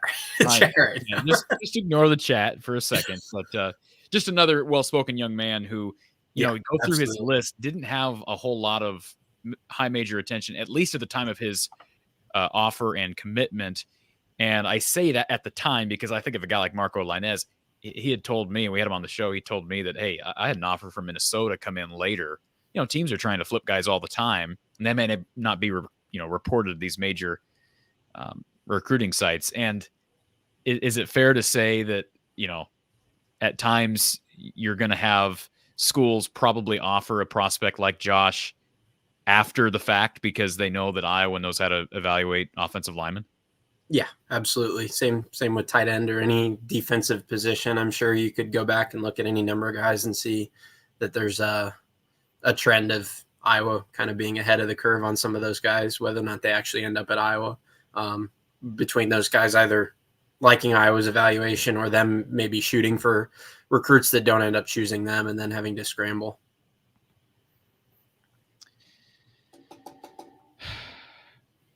All right. Please keep the chat clean. All right. Please keep the chat clean. Kyle, you're our moderator. You're supposed to be moderating. Do you know what moderating means? I'm I'm currently on StreamYard. Have you made my this account a moderating account, or is it still only on the other account? Are you not on the? You're not. I'm on my golf account right now, I think. Oh, okay. So, well, we can do that, but yeah. And Erica, I know you offered to help moderating. I'm not intentionally saying no to you. I just have not gotten around to adding you or Okay. All right. We're going to throw a timeout in here. Please, Jessica. Please. My guess is it's not really someone named Jessica. That's my guess. Absolutely So, not. but anyways, please. I'm not gonna have sexually provocative comments about our athletes in the chat. I mean, it's just we can't have that. So ruining the fun for everyone else. Yes, please. So I didn't block you, but I did put you in a timeout like we do with our children when the children are acting up. So isn't that funny how YouTube gives you StreamYard YouTube give you the option of putting somebody in a timeout? Timeout for 300 seconds to think about what they've done. What I want is an in-between option. It goes straight from timeout to banning.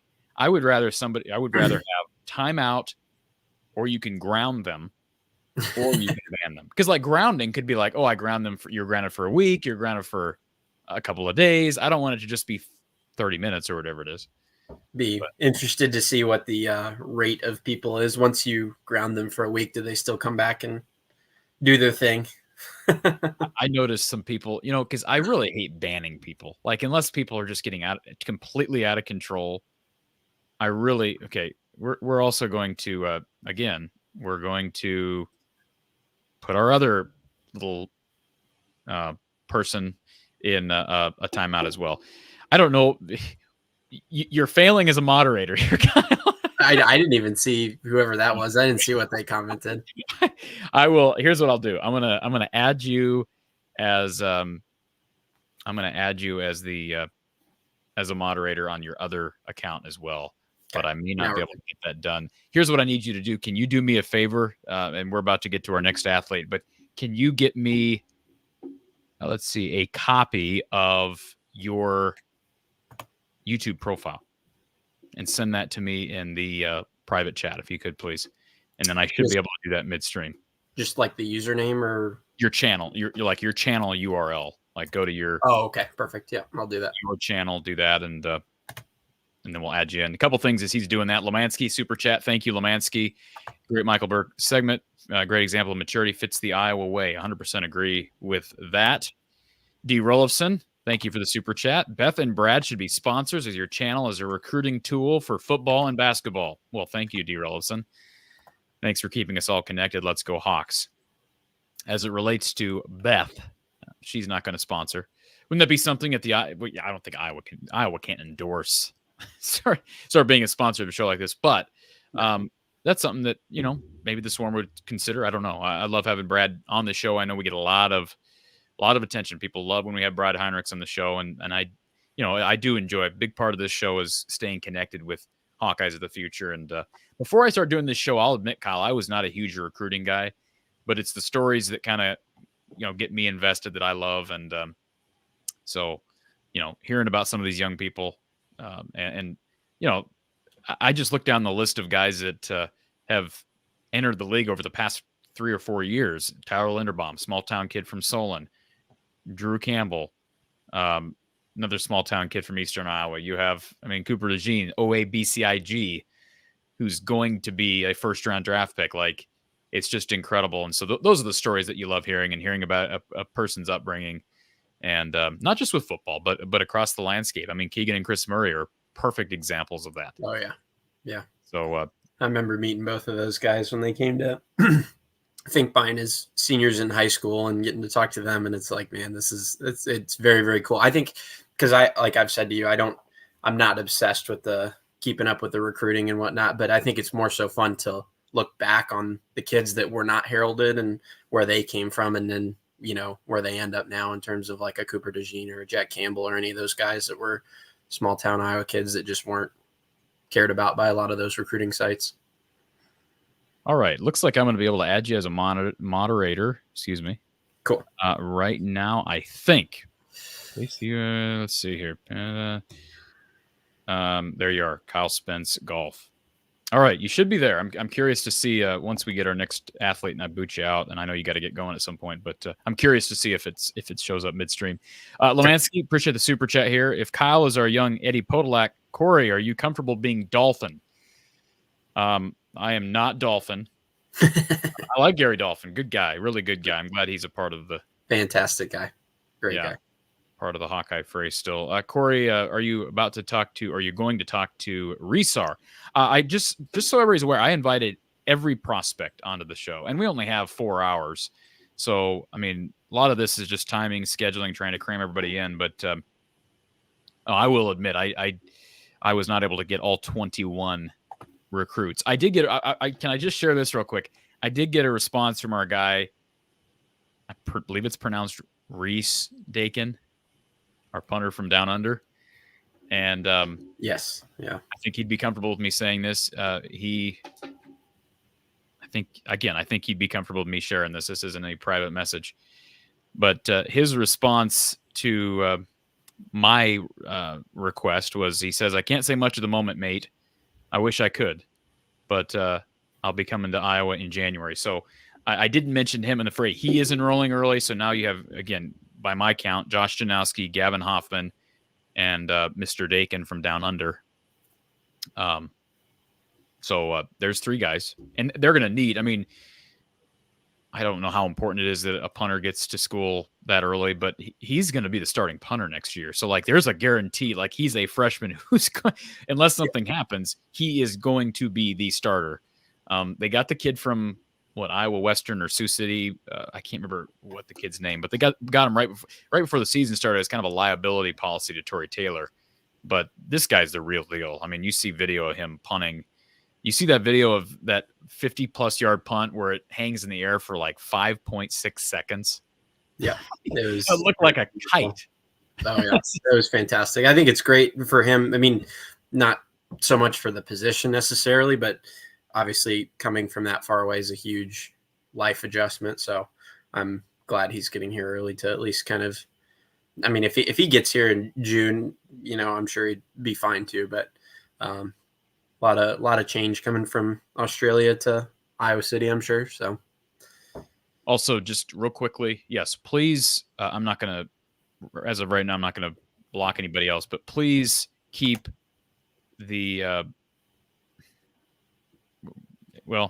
I'm going to put anybody that makes any comment about politics in a timeout as well. We've said this before, not getting into politics, social issues, racism, none of this stuff. We're not going down that road.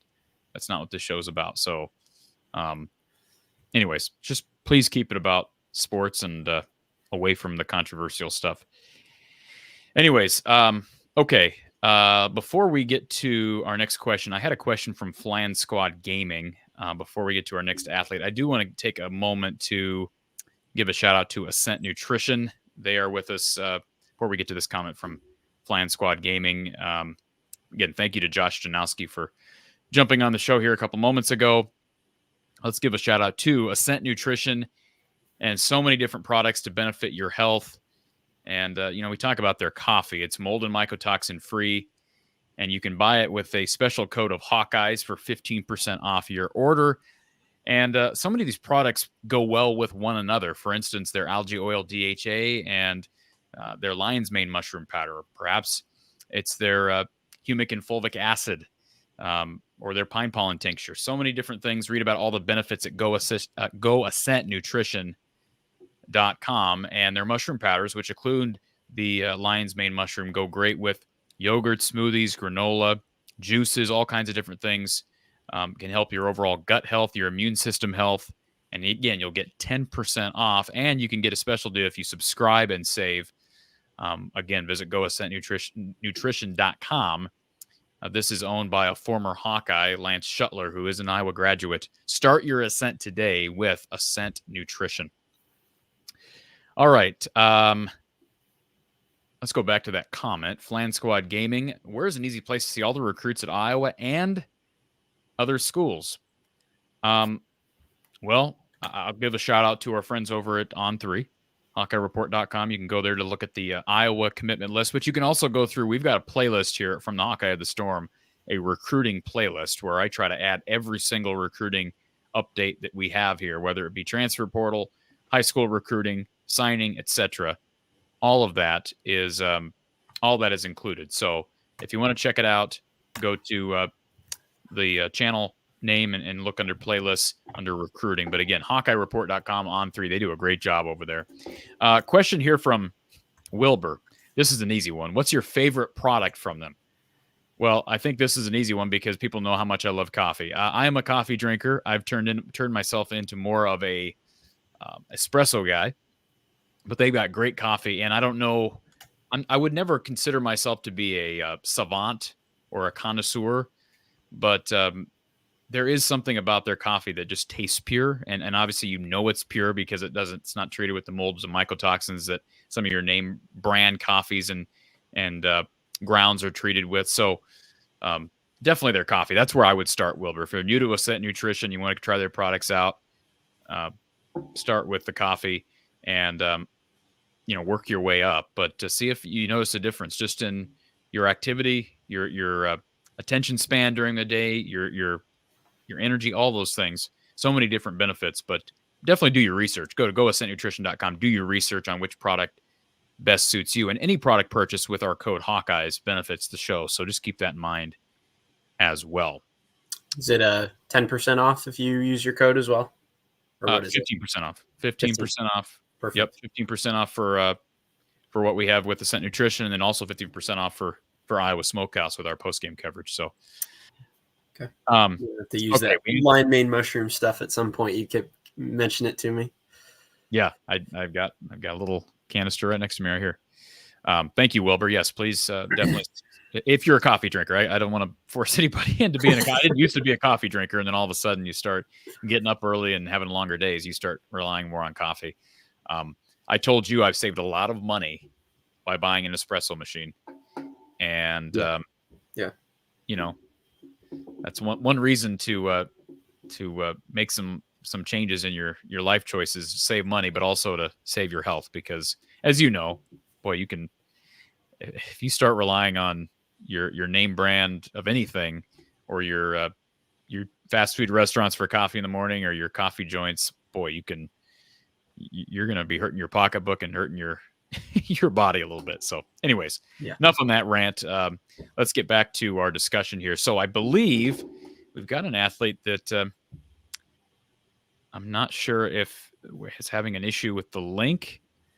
While I'm doing this, while I'm addressing this signee who's supposed to be jumping on here any second, there was a question for you, Kyle, in the chat. Ben wants to know if you can analyze his golf swing. I would say I probably can. I don't know if it's appearing in the comments, or probably if you scroll back to the comments, but working on some social media of my own. So if you send me a DM on Instagram at Kyle Spence Golf, or I'm on TikTok as well. I'm more active on Instagram and YouTube, but send me a DM with the video and we could talk about it. Well, it's always a good time of year to be doing that kind of stuff, because got a little bit of a break to kind of plan for next year and figure out what you want to change in your game. And we've got, for anybody that doesn't know, we have a post-game show for basketball. Iowa postgame with Coach Gary Close, and a special edition this evening because we've got Jess Settles, former Hawkeye Jess Settles, jumping on the show. So that should be fun. Always fun when Jess jumps on the live shows. Specifically, Jess and Gary together. Yeah, Jess and Gary. And Jess is, what I've been told, Jess is calling the game tonight at Carver. So, yeah. Martin in the chat, he says, you have to respect the caliber of young men that join the program every year. We may not be the best of anything in college football. I'd take our character of our players and staff over anyone. I will say this, not to nitpick with that comment, Martin, but I think it's fair to say Iowa's the best at developing tight ends right now. I mean, I know Miami and Notre Dame have, maybe laid stakes to that claim in the past, but not now. Not now. Yeah, not now. I don't want to hear anybody talk about any other school as tight end you with the NFL production going on right now. They also have the best punter in the country this year. They have been really good with developing linebackers. Like, that's the one position where you talk about, well, Iowa's been in the conversation for tight end U, O-line U. Some have even tinkered with DBU. I know there's a lot of schools that produce really good corners and safeties. But the future, I mean, what we see with Seth Wallace and this group, not just with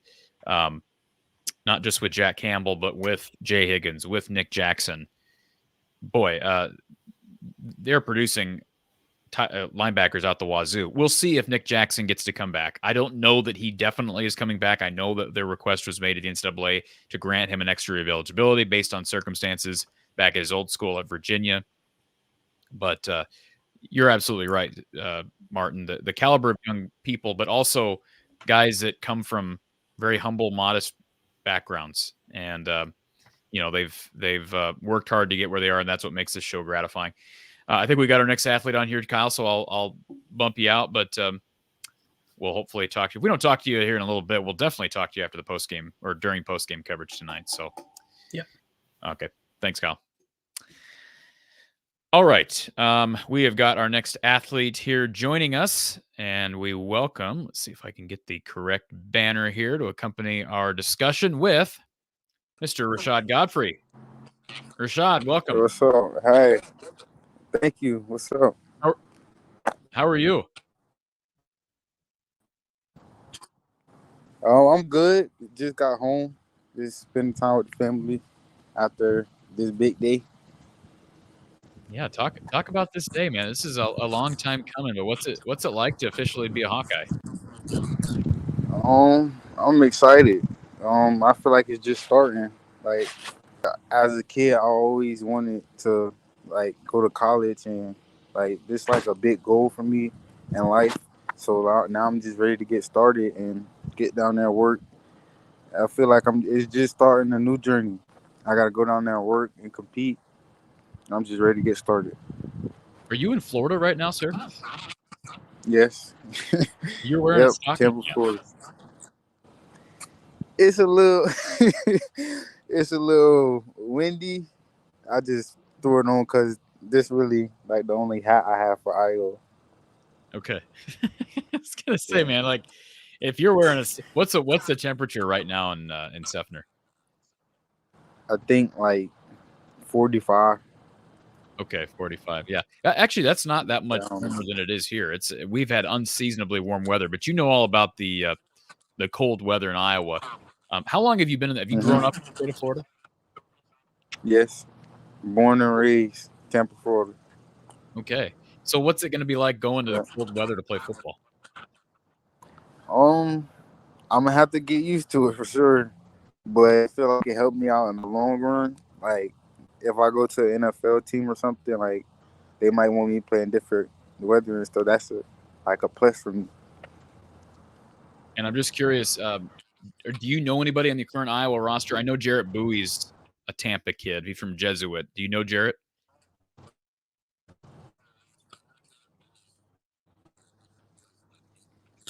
Yes. Actually, when I went down there, I was actually with him. Like, we spent some time together. Like, just kicking it. Okay. Did he tell you anything about the transition? What that was like for him? Anything to get you prepared? Oh, yeah. He really likes it. He was kind of like when we talked, he kind of gave me an extra push to why I like Iowa. So like, yeah, he would tell me that he like it. It feels like family. So yeah, now I'm starting to get the feeling of it. So yeah. Talk about what went into this decision, Rashad. I mean, Iowa, of course, wasn't your only offer. You had opportunities other places, but why did you settle on the University of Iowa? So I went on an official visit in the summer, and I was down there with my mom, my uncle, and when I went down there, they were just showing so much love.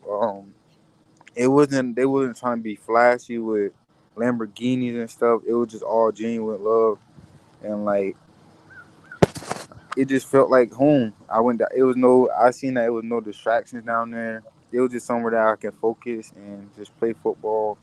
And then Phil Parker, he's one of the top defensive coordinators in college football. So I was like, I love to play for him. And yeah, it's just a brotherhood down there. And I wanted to be a part of it. He's the top defensive coordinator in the country, right? He's the top assistant coach in the country. Yep, for sure. So, I mean, I had a conversation earlier with Michael Bert, who's also a part of the 23 class or 24 class, Rashad. And, Iowa's undisputably right now tight end university. But, boy, Phil Parker has given Iowa fans reason for optimism with any young prospect that comes into that DB room.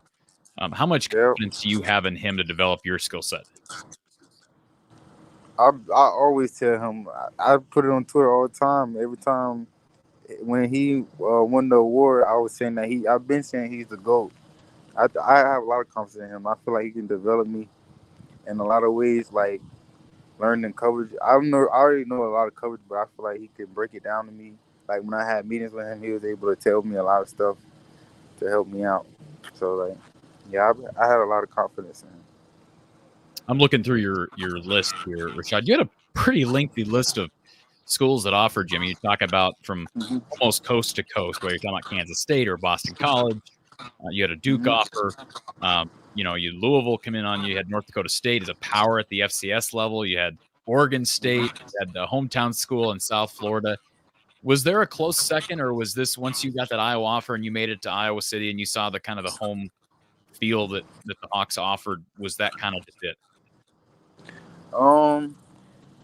It was before I went to Iowa, I was like going to camps and stuff, so I was talking to different coaches.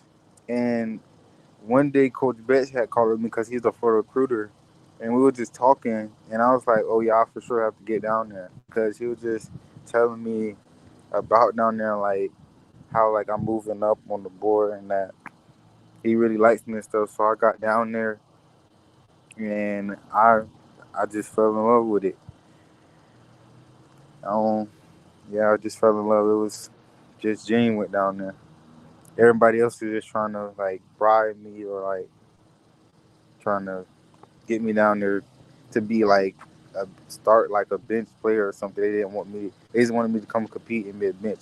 Here I have an opportunity if I come work hard. And Rashad, are you a natural safety or corner? I feel like I can play both. Either one. I got a lot of offers as a corner, so I just started playing safety this year because a lot of colleges are saying they like my size at safety. So I tried it and I ended up liking it a lot. So, yeah. So you're versatile. I look at it, someone your size and with the Iowa defense. I'm curious if you've had discussions about this or thought about it.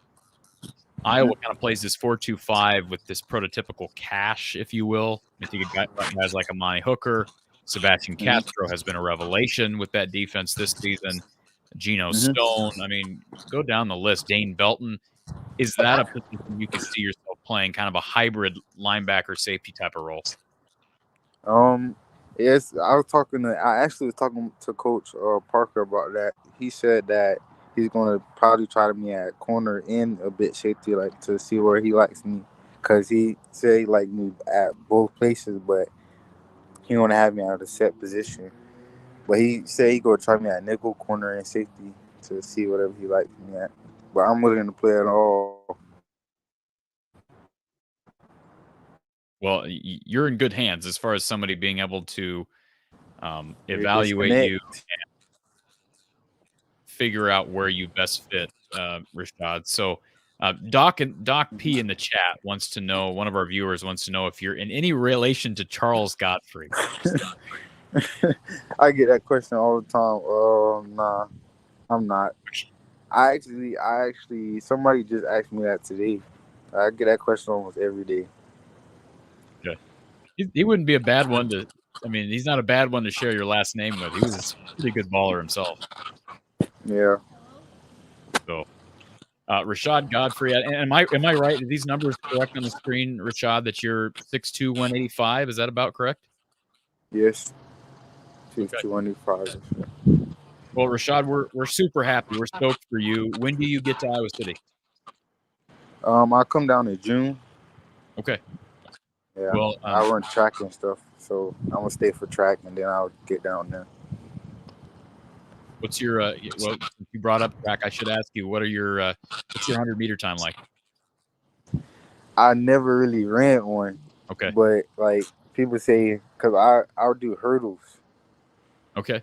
So like I know that's different. So a lot of people don't know that. Like when they ask me, they just ask me what my 100-meter be. But I do hurdles, so I never really ran it. But if I ran, it'll probably be like a 10-7. Okay. Yeah. Well, Rashad, we appreciate you being a part of the show.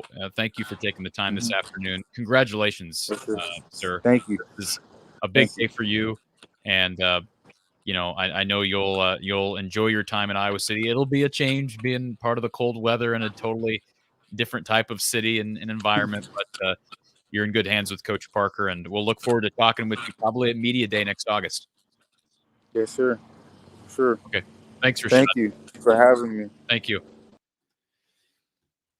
Rashad Godfrey out of Seffner, Florida. No relation to Charles Godfrey, but boy, again, I've said that several times. He is in good hands with Phil Parker, right? And look at the young guys that have emerged over the past 2 seasons. Deshaun Lee was a late add in the 22 class. Remember, he was the one late add. I say late add, like the prototypical, traditional, I keep using the prototypical, like traditional signing day is typically in February?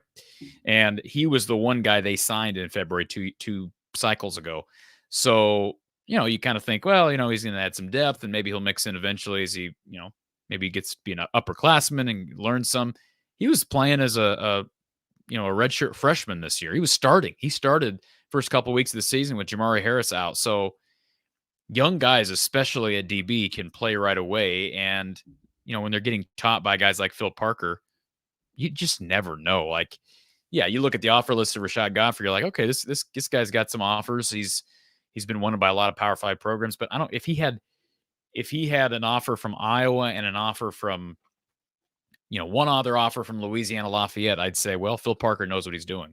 I mean, you just got to have confidence in his track record, and he won the Broyles Award for a reason. And again, congratulations to Rashad Godfrey, 6'2", 185 DB out of Seffner, Florida, which is Tampa area. And again, Iowa's done some good things. I was mentioning in the chat earlier, Jarrett Bowie was from Tampa. He, of course, will be a sophomore this next year, his second year in college. Lemansky from Tyler Barnes, 20 signed, a couple more possible, 10 walk-ons, waiting on 6 player decisions on coming back or leaving. Okay, yeah, I know there was a Zoom press conference. Unfortunately, was not able to be a part of that because we're doing this 4-hour marathon stream about signing day. But yeah, I'm guessing that will be, if it's not already posted, it'll be posted later on the University of Iowa's site. And we expect to have Tom Kakert of HawkeyeReport.com joining us here in a little bit. So stay tuned for that. And we're not done with our Iowa athletes, I don't think. It has been a full afternoon. We're 3/4 through here from the Hawkeye of the Storm. Again, thank you, Lemansky, for the super chat. And Ben, thank you for the super chat here. This is actually directed over to Kyle. He says, Kyle, the Golf Swing DM is sent. This is for your advice. Okay. Well, duly noted. And we'll make sure that gets to the right place, Ben. Thank you. If Kyle's watching this, check your DMs, Kyle. And thank you for the support of the show, Ben. All right. Let's go to our chat here before we get to our next athlete. Our phone line is open, folks. We've got a brief period here where if you want to call in, you can do so. But call in now or forever hold your peace. We had a caller on hold just a little bit ago that didn't want to wait around, I guess.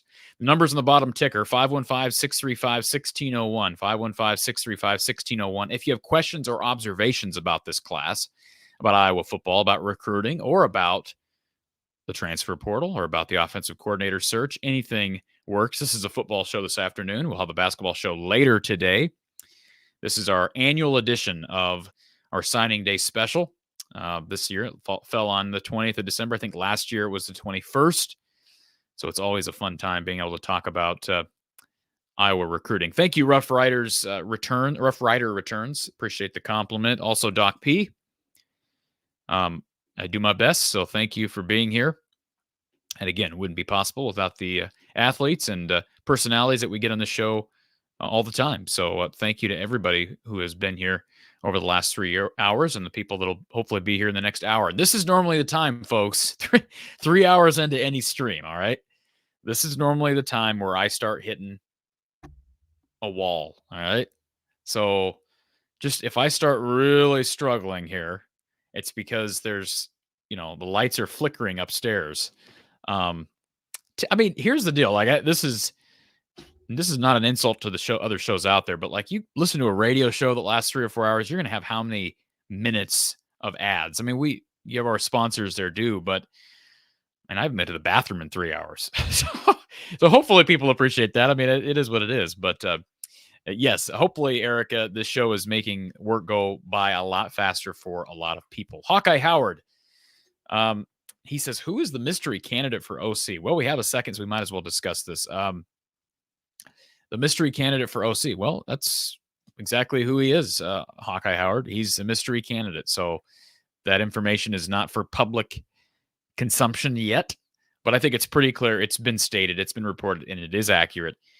Paul Christ is up for the job. Joe Philbin's up for the job. And Ludwig from Utah is up for the job as well. How about this? Jess Lee 23. Corey, longtime watcher from New York City. Love, love, love your stuff. Easily my favorite Iowa sports reporter. Keep it up. Well, thank you, Jess. I do appreciate that. That's such a nice compliment. Thank you for being here and for complimenting the show. And good to know that there are Iowa fans out in New York City. I've actually got some friends that are heading out your way for the next week. So thank you for that compliment. Appreciate you being here each and every show. Lemansky. Let's see. That's not the question I saw. Oh, pitch. Any chance that Bill Belichick is the mystery? I think he meant OC. I don't believe so. No. Bill Belichick is not one of the 4 candidates. I can say that with pretty much staunch confidence.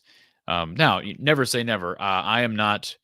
I don't even know who that 4th mystery person is. I've been told that is being kept on the down low, like completely. We'll make that clear. I'm not holding back. I'm saying it is not for public consumption right now. That's been made clear to me. My sources, who I rely on for information on a regular, have told me it's just it's really being kept on the down low. So take that for what you will. But it sounds like it's certainly an interesting number, or excuse me, an interesting candidate. I'll say that. Michigan versus the world. Anyone know where I can order beef sticks from Iowa through the mail? Yes, just go down to our description, Michigan versus the world, and you'll be able to find the. You will be able to find the link for Iowa Smokehouse. So again, iowasmokehouse.com. And if and when, I know Hawkeye Howard keeps asking the question, if and when I'm given the information or I'm told who that last candidate is and I'm told it can be shared to the public, I'm not going to hold back from sharing it with everybody on here. But again, we'll find out soon enough. I mean, I think we'll get a decision here in the next 3 weeks, I would guess. And, Kirk's been working through this list. He's been making calls, having conversations. And I don't think this process will drag on into February. And Kirk basically said as much here a couple of days ago that this will be a January decision, January hire. I know a lot of people want Ryan Grubb. That's going to be that's a big ask, big bat to swing, if you will. And I would agree with you, Erica. Don't hold your breath on that. I just got a message actually from one of our recruits here a second ago that said he's running just a little bit late. So we'll see if he'll get here soon. Let me just send a text over to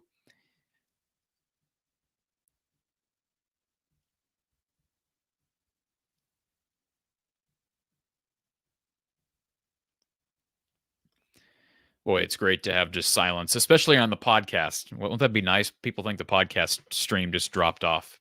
That's what you get in a 4-hour live stream. It's not I can't just talk for 4 hours straight. I can come close, but I can't quite pull that off. I guess a couple things before while we're waiting for our next athlete. And again, feel free to call in. Numbers on the bottom of your screen. Also, you can throw in a question in the chat.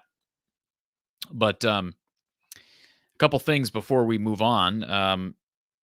Feel free to browse our merch store down in our description. There's a link to our merch and apparel in our description from the Hawkeye of the Storm on Spreadshop. You can check out all the products that we offer with our logo and some custom gear. Also, subscribe if you've not done so. I know a lot of people, 200 people watching right now. I do appreciate that support. Even during the workday, that is much appreciated. Maybe you have you work from home. That's always a luxury to have. But regardless, thank you for being here. Hit the like button before you leave, too. And don't leave yet. We got another hour here. But please hit that thumbs up button. It does help us in the algorithm. And as I've said countless times, if you are interested in sponsoring any of our coverage or would like to help us expand our coverage, reach out to me from the eye of the storm at outlook.com. That's from the eye of the storm at outlook.com to inquire about sponsorship. I am available on Twitter and Instagram at From the Hawkeye on Twitter and Instagram, From the Hawkeye of the Storm on Facebook.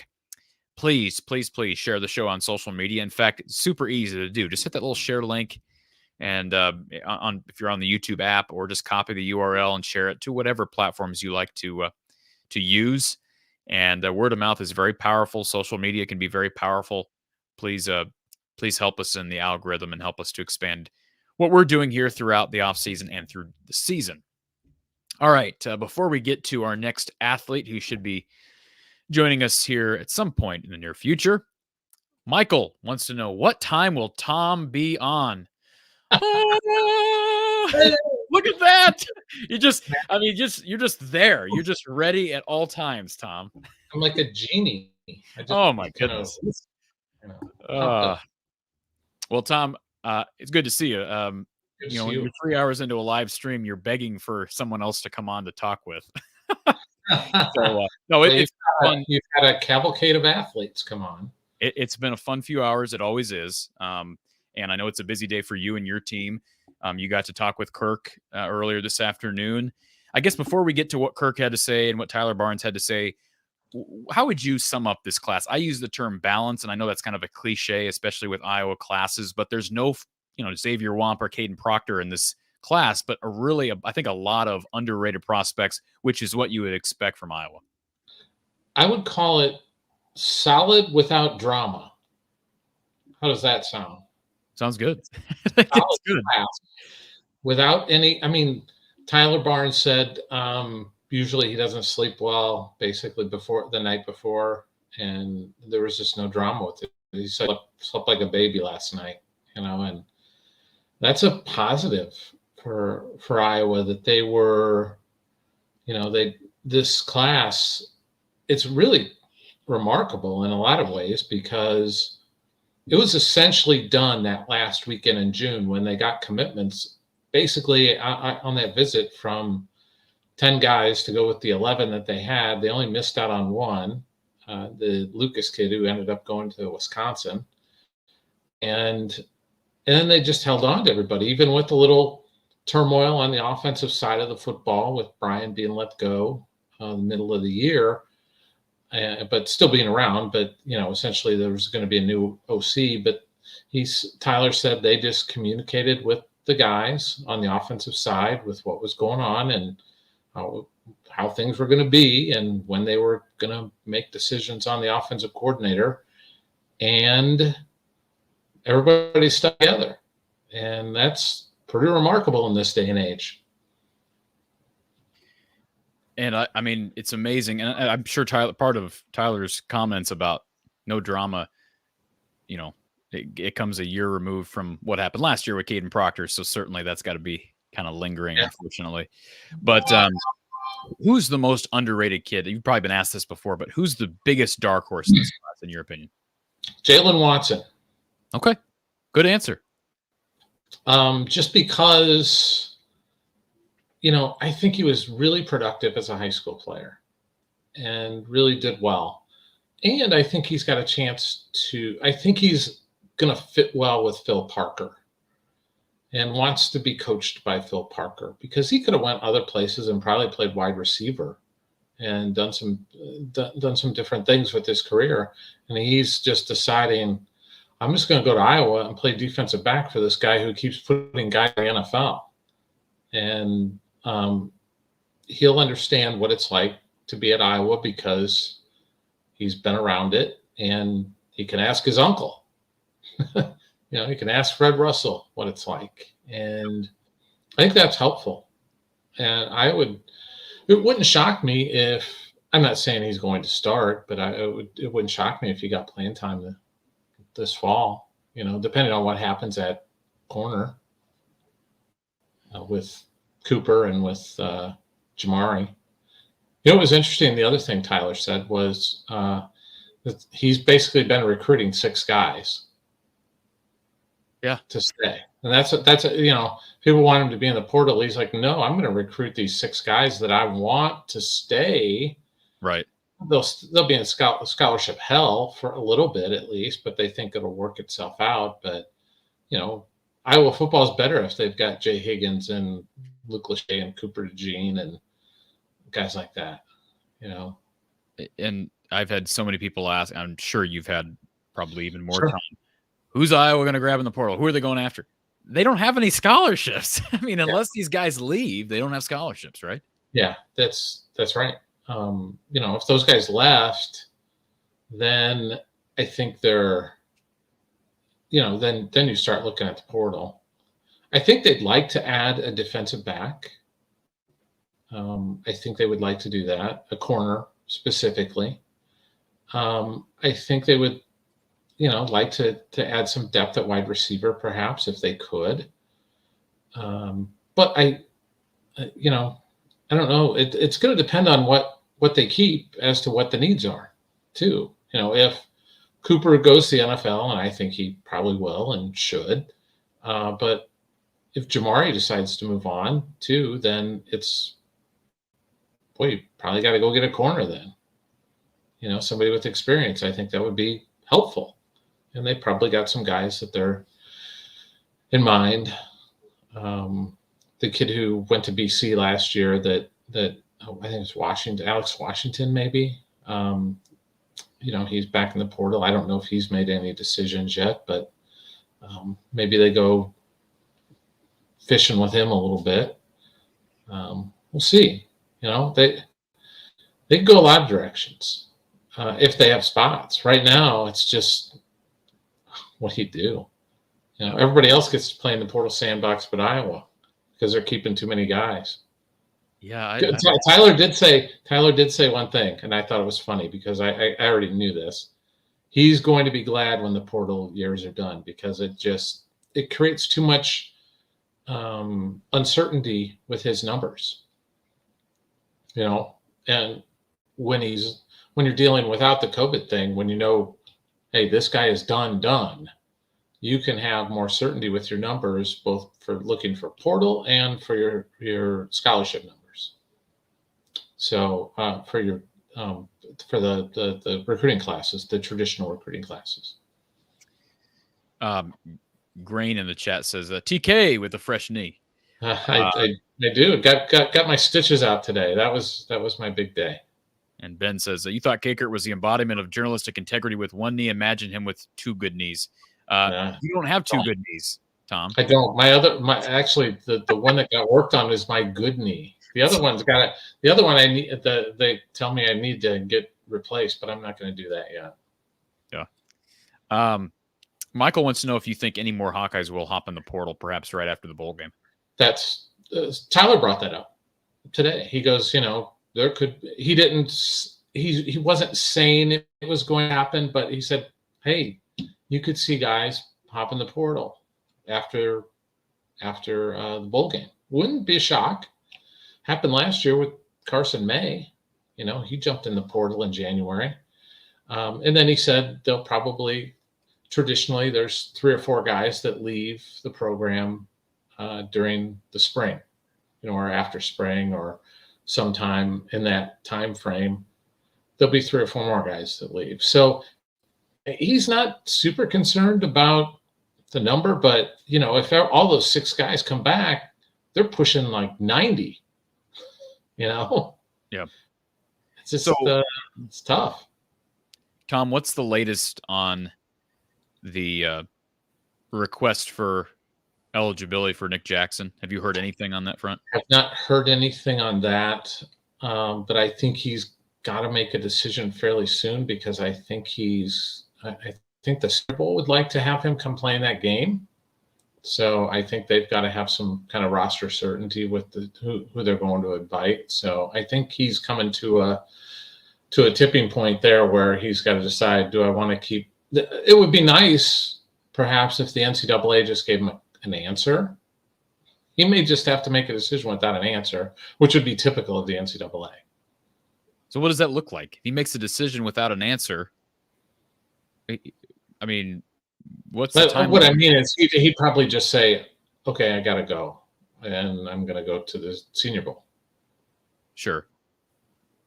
Yeah. But I thought Riley Moss had committed to the Senior Bowl before he didn't go. So I don't know. Maybe you can wiggle out of that. I don't know. Right.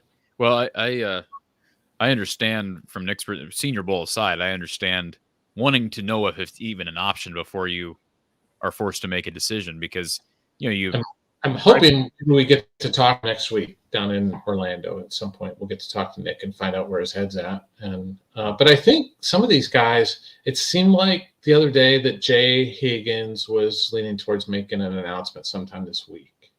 Maybe he's going to do it at Christmas. Maybe he'll have his dad there, do some hawk, and do a video or something. That'd be great. Would love it. This is a question for you, Tom. Probably not a fair question because, guys just sometimes don't develop like you expect them to. Dallas Creative was a 4-star out of the St. Louis area. They've done pretty well down there. I mean, Joseph Anderson is one. Zach Ortworth came and played this year.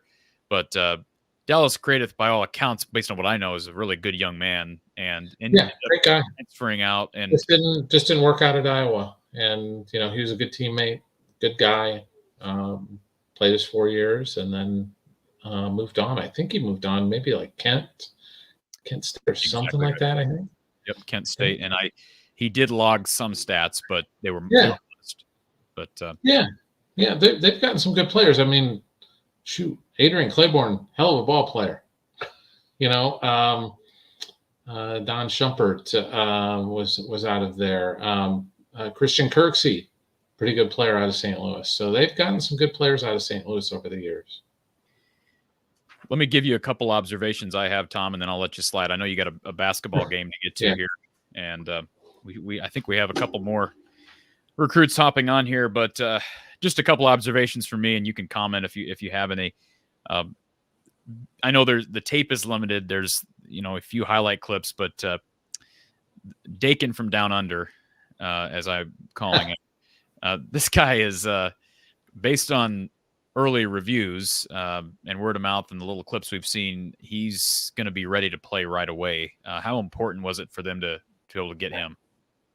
Yeah, huge. And I think Pro Kick likes to send their best guys to Iowa now after they saw how the reception for Tory Taylor and how Tory Taylor was treated the last 4 years. So I think there's a great relationship between the Hawkeyes and Pro Kick Australia. And that's a good thing to have, by the way, because that place is churning out some guys. And when I see video of that dude punting it and having 5-second hang time, I mean, that's like pretty good, really good.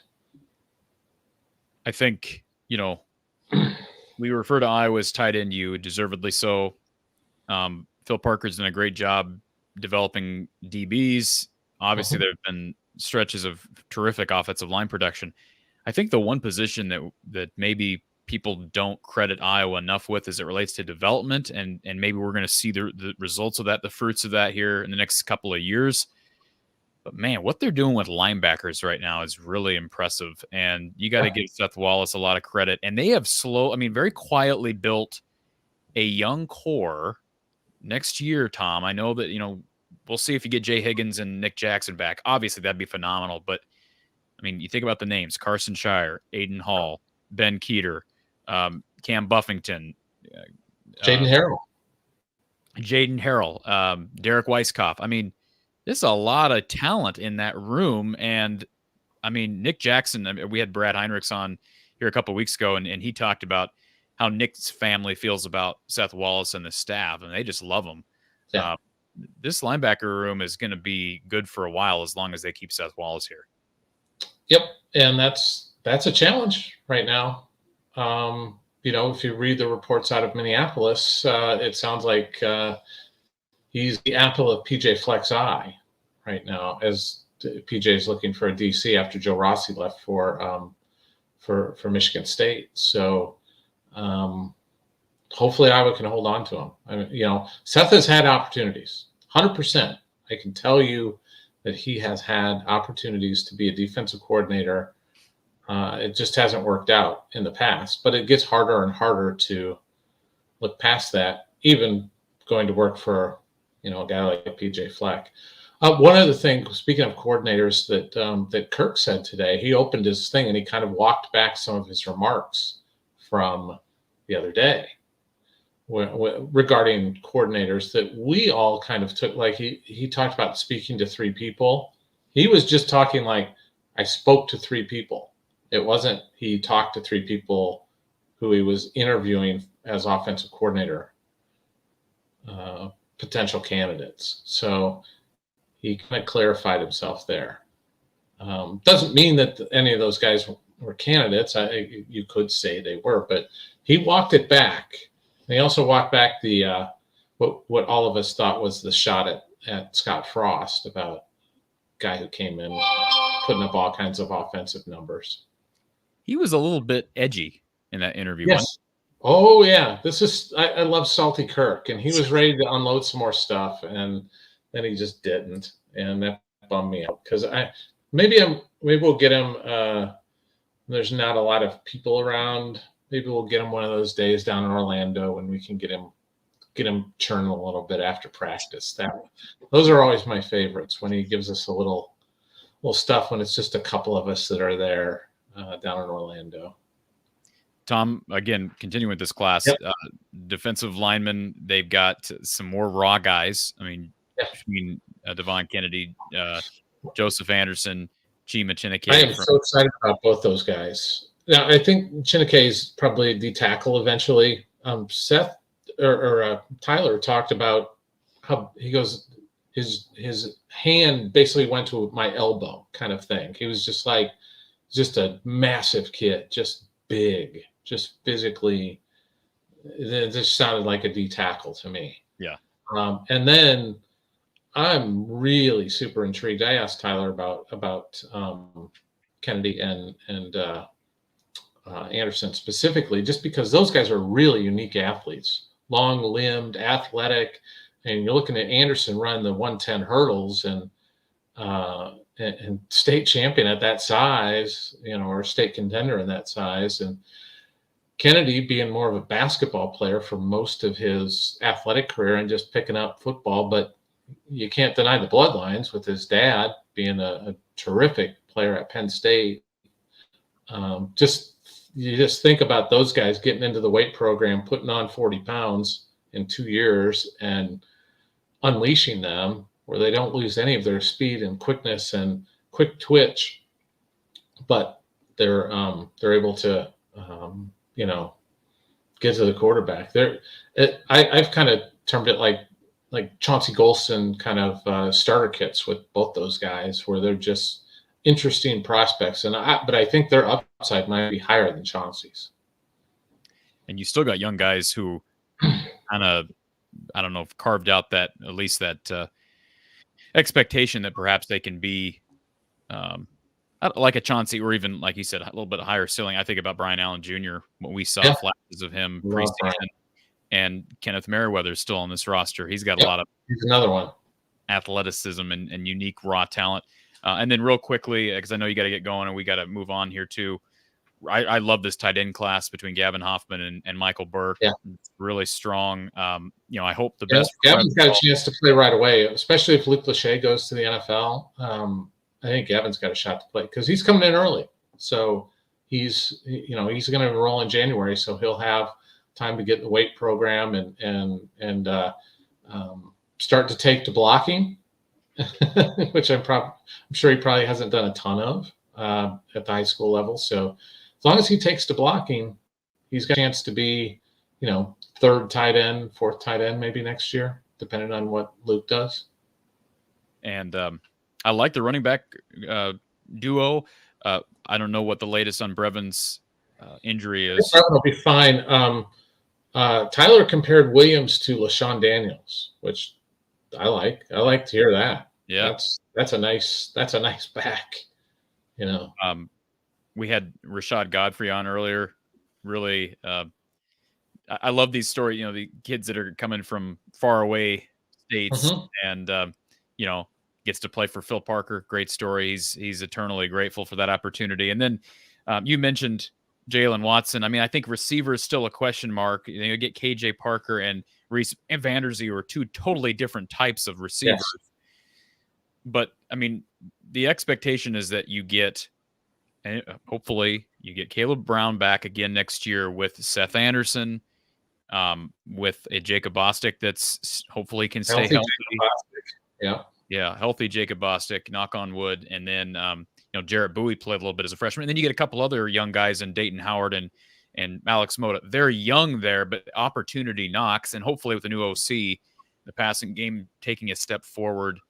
Do you anticipate any other changes with the offensive staff besides, I mean, it depends on who Kirk hires. It depends on who he hires, because he may have a gold star candidate, but that candidate may say, I need to bring in my own whatever coach. You know, I want to bring this guy with me. He's been my guy. He understands me on the offensive side, and he may have that.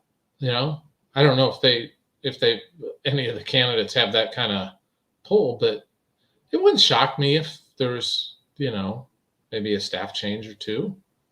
It just seems natural that might happen. And then finally, the only other position that we really didn't hit, you know, I have some question marks about tackle, offensive tackle. I mean, we can talk about that another day. You get Bodie McCaslin. They didn't do a whole lot in this class. I like combining the last two classes of offensive linemen. I think you've got the core group for a really good offensive line a couple years down the road with these last two classes, when you know, Layden Jones and Lauk and those guys from last year. Right. Cannon Leonard. I saw those guys all walking off the field the other day at practice, and boy, big. Yeah. And I don't mean to sell Will Nolan short. I mean, he's considered a no, he's good. He's good. I think they've got like a good, that two classes. You kind of put those together. That's a nice little puzzle that you can say, boy, there's some future there. You got a center with Jones, and you've got, you know, some tackle potential there, and some mauling kind of guards. And Tom, last question, and we got Chima Chinake in the chat, and I know you got to get to Iowa City. Erica has a question for you here. Thank you for the super chat. Lemansky says, Salty Kirk, my favorite coach too. Usually, Erica wants to know, you know anything about Ethan? How do you pronounce that last name, Tom? I have no idea. Okay. Well, she says that Iowa just got a new preferred walk-on. So awesome. I think they've got, like, I think Tyler said they had 10. I haven't seen the list yet, so okay. I know some of them, like Graham Eben, who's with Vanderzee. I mean, he's coming in. A kid from North Scott,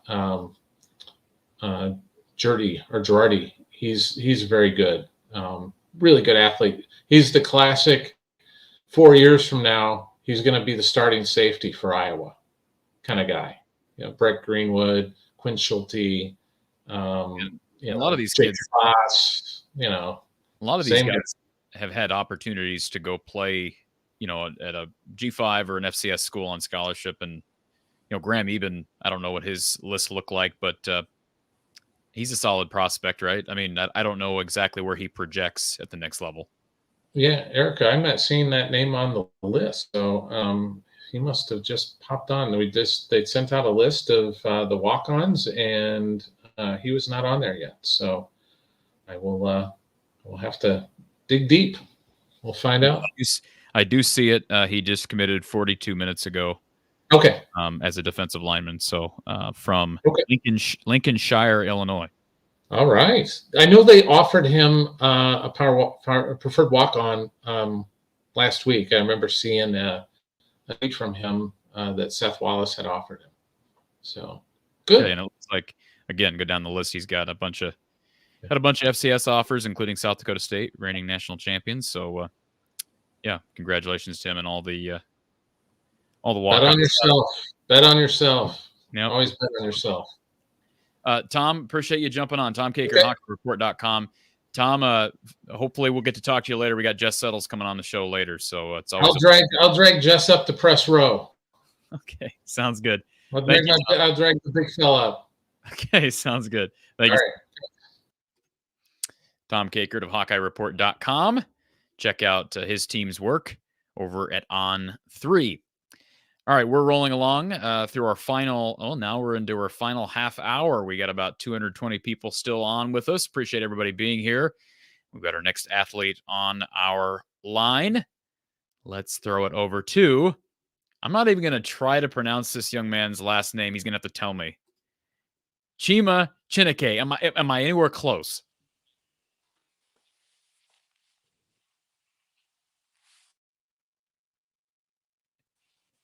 Can you hear me, Chima? I think he just froze. We just lost Chima. Okay, well, either he's frozen or he really felt disrespected by how I pronounced his last name.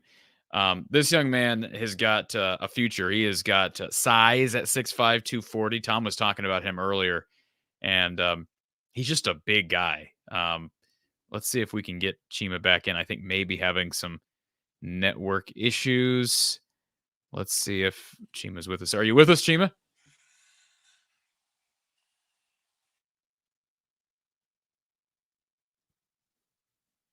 Oh. I promise you it's not my internet this time, folks. So let's just hang tight. Hawkeye Howard, thank you for reminding everybody to hit the like button if you're here. He'll try to get his internet fixed and then hopefully come back. And I was talking about Chima. He is a big kid at 6'5", 240. Tom said, he wouldn't be shocked if Chima ends up playing on the inside. Yeah, I mean, like Chauncey Golston, I don't know what he's doing with the Cowboys right now, but he carved out a nice career at Iowa. Big kid, really good knack for getting to the ball. And just the power that I remember seeing from Chima, just the strength and power from Chima Chin in watching him was impressive. I remember when watching him when he initially committed. Hawkeye Howard, thank you for these numbers. Look at Hawkeye Howard contributing to the show with all these stats. Recorded 48 tackles, 8 tackles for loss, 5.5 sacks for a Panthers team that went 6-5 in his senior season from Plano East down in Texas. And the one Texas recruit that Iowa added as a scholarship player. Let's go over to Chima. See if we got Chima. Chima, can you hear me? Yeah, I can hear you. Okay. I'm sorry about that. That's my fault. No, you're good, man. And I just want to make sure, am I pronouncing your name correctly? What'd you say? I said Chima Chin. Chima Chin, yeah. Chin. Oh, Chin. Okay. Perfect. Well, first of all, tell me about that name. I mean, what's your family's background? And I've never heard that name before. It means God. My Chineke means God, and then my first name Chima means God knows. So okay, it's Nigerian. My family's from Nigeria. It's a Nigerian name. Okay, so family's from Nigeria. When have you lived in the U.S. your whole life? Then yeah, I've lived in. I was born in Dallas. I've lived in the United States my whole life. All right, so I'll just give you a background a little bit on this show, Chima. We have during football season, we have a post-game show with a former Iowa offensive coordinator. His name's Don Patterson. He is from Dallas. He actually coached back in 1979. He was coaching with Coach Hayden Fry at North Texas up in Denton. And what he used to say when he got to Iowa and he coached with John Hayden Fry, they used to recruit kids from your area of the country. And he would tell them, hey, come to Iowa because the Iowa Hawkeyes are to the state like the Dallas Cowboys are to the U.S. Did they sell that to you at all when you were being recruited? But it is the truth. Iowa is what we have up here. Yeah, I believe it. They didn't really say that, but I believe it. I definitely believe it. So talk about your decision. Why Iowa? I mean, Kelvin Bell has done a tremendous job. Obviously, Phil Parker's the best of the best as a coordinator is concerned, but you're going to be working with some bright individuals.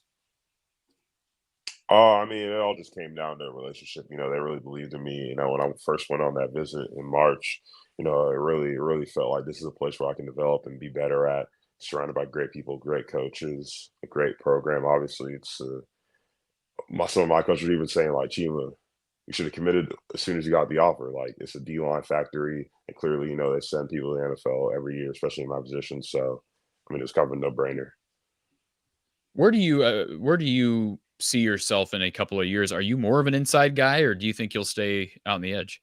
I think I'll stay out on the edge. I mean, most programs who were recruiting me saw me as an edge. The only real program that said like I'd move to the interior was Kansas. But yeah, I think I'm going to stay on the edge. And yeah, I mean, you look at through your recruiting list, wide variety of schools from the Big 12, from the Pac-12, from the SEC, and the Big 10. How many schools did you ultimately consider? And I don't know your background as far as visits. What was your recruiting process like? I mean, my first offer was from Texas Tech back last year in March, and ever since then, I didn't get any offers until Iowa offered me, and then that's when everything started coming in.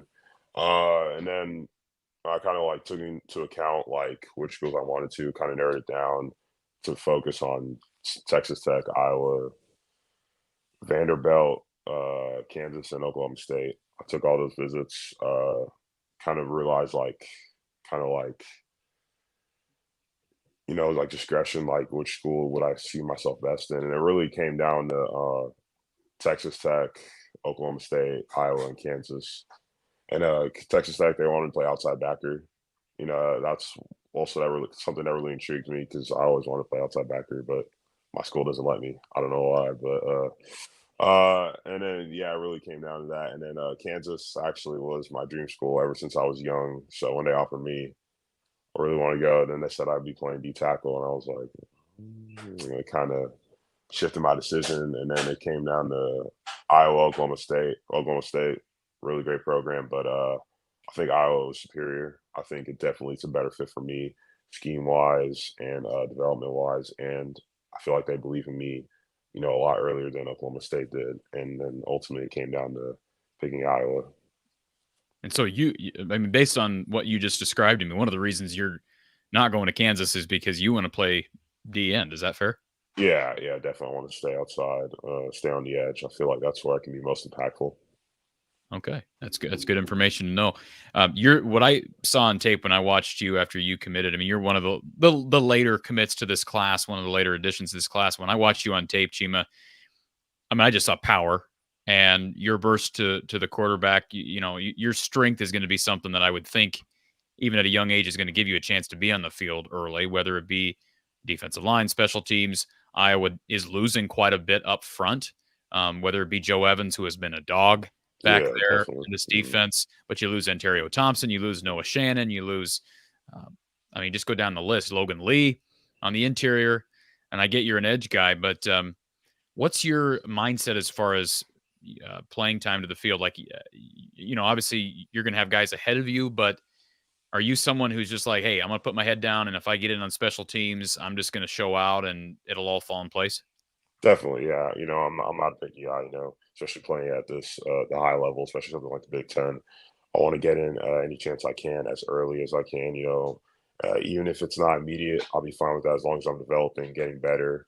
And if it's special teams, they put me on special teams, I'll play special teams. Give it everything I have. If I'm on the edge, if they put me inside, it doesn't matter. I just want to play. That's all it's about. Do you have a former Iowa player, or maybe even just a former NFL or a current NFL player that you kind of emulate your style after?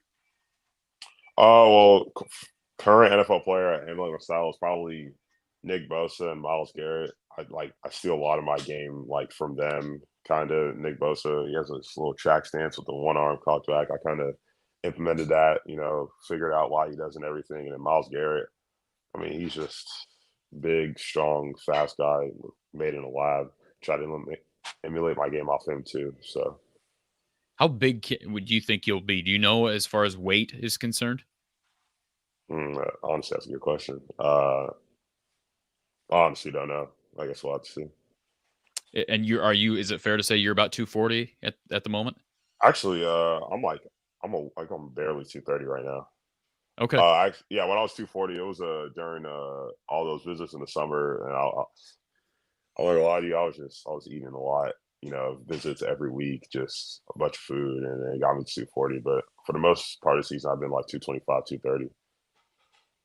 See, I thought eating a lot of food at certain points of the year was like only an Iowa thing when it got real cold.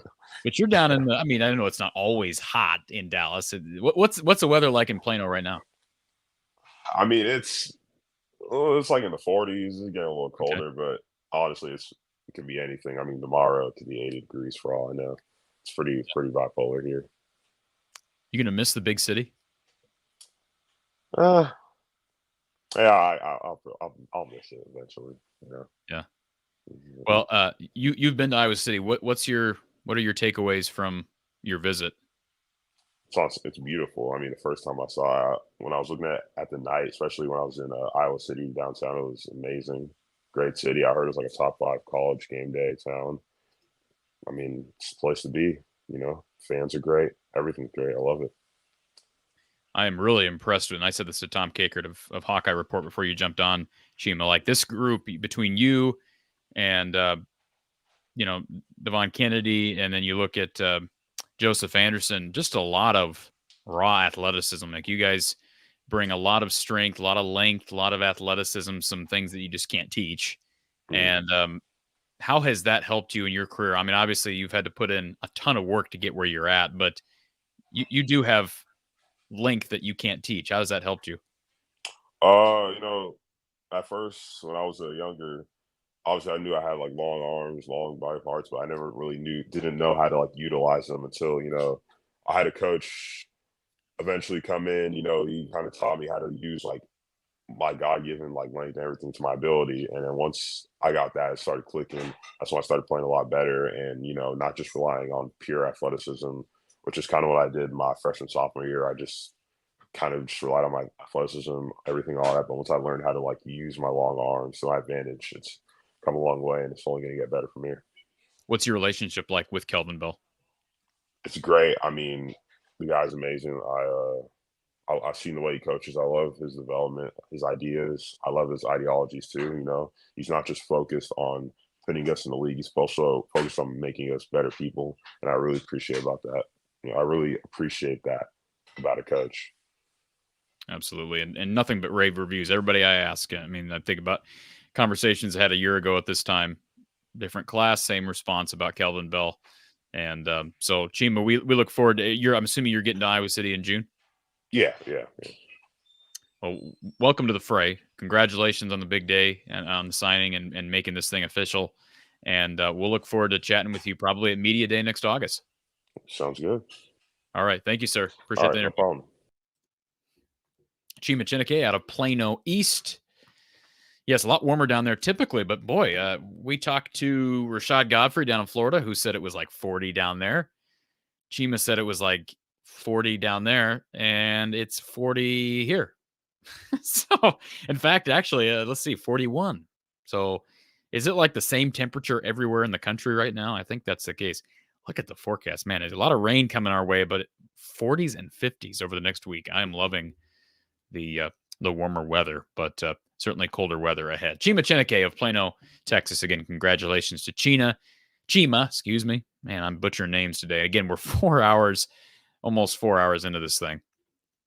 Esther, I'm doing good, Esther. Thank you for being here. Appreciate that. And like I said, I'm almost to my 4-hour mark where I'll be able to log off and get ready for our post-game show with Jess Settles and Gary Close here in a little bit.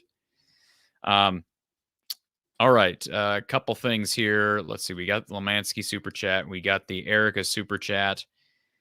Let's see if there's anything else. Okay. Well, I believe we've got one more athlete set to jump on here during our last 15 minutes of the show. Again, we've had a great show, and I want to just send a special thank you to everyone who's been able to jump on here, whether it be Kyle or any of our athletes. I was surprised we've only had a couple callers today, which is fine because we are packed solid with recruiting interviews, and we do so many call-in shows as it is. But thank you to all the athletes that have made this possible this afternoon. I do before, I think it was before Tom jumped on. We're talking about different ways to support the show, and I didn't finish it. I want to make one more thing clear. If you are interested in supporting the channel through a premium subscription, you can click the join button, and you'll get some little perks along the way. You get some early releases of videos, and you get a little badge next to your name in a live chat. It's only a few dollars a month. An easy way to regularly support the show. Or you can go to our description and find the donate link and either make it a one-time donation or a recurring donation. But again, do that. And also one way you can support our show is through super chats, as we've talked about on a number of occasions. Let's see if we have got our last athlete here.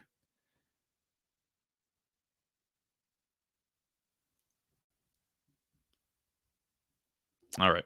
While we wait for our last athlete, we got 10 minutes to go here. AZ Hawkeye, go have a good mug of coffee. I think I'll do that. I actually think I will do that. I don't like doing coffee this late in the evening, but I mean, it's not late. It's 4:45. It feels a lot later. And I got to go take care of something between now and the game. Esther says, I'll be in Iowa on Friday. Let's go Hawks. Well, welcome to Iowa if you come on Friday, Esther. John, while I understand the excitement of the transfer portal, I like to believe a healthy culture where guys typically stay around will ultimately pay dividends for a program like Iowa. Yes, John, I think there needs to be balance with that, right? Like, I think what Iowa did in the portal last year was a must. Imagine if they didn't go to the portal. Look at the portal production they got out of this last cycle. Nick Jackson, Eric All, Cade McNamara, Rusty Feth. I mean, they had Caleb Brown. They had to use the portal last year. So there is a time and a place for the portal. And I know you're not arguing that, but there has to be balance. It can't just be a black and white look at either one. Preferably, I mean, I absolutely agree with Tom Kakert and the Iowa coaches when you hear about, we'd rather get guys like Jay Higgins back and guys like even Nick DeYoung, who I know has kind of been polarizing among the fan base because that offensive line has struggled.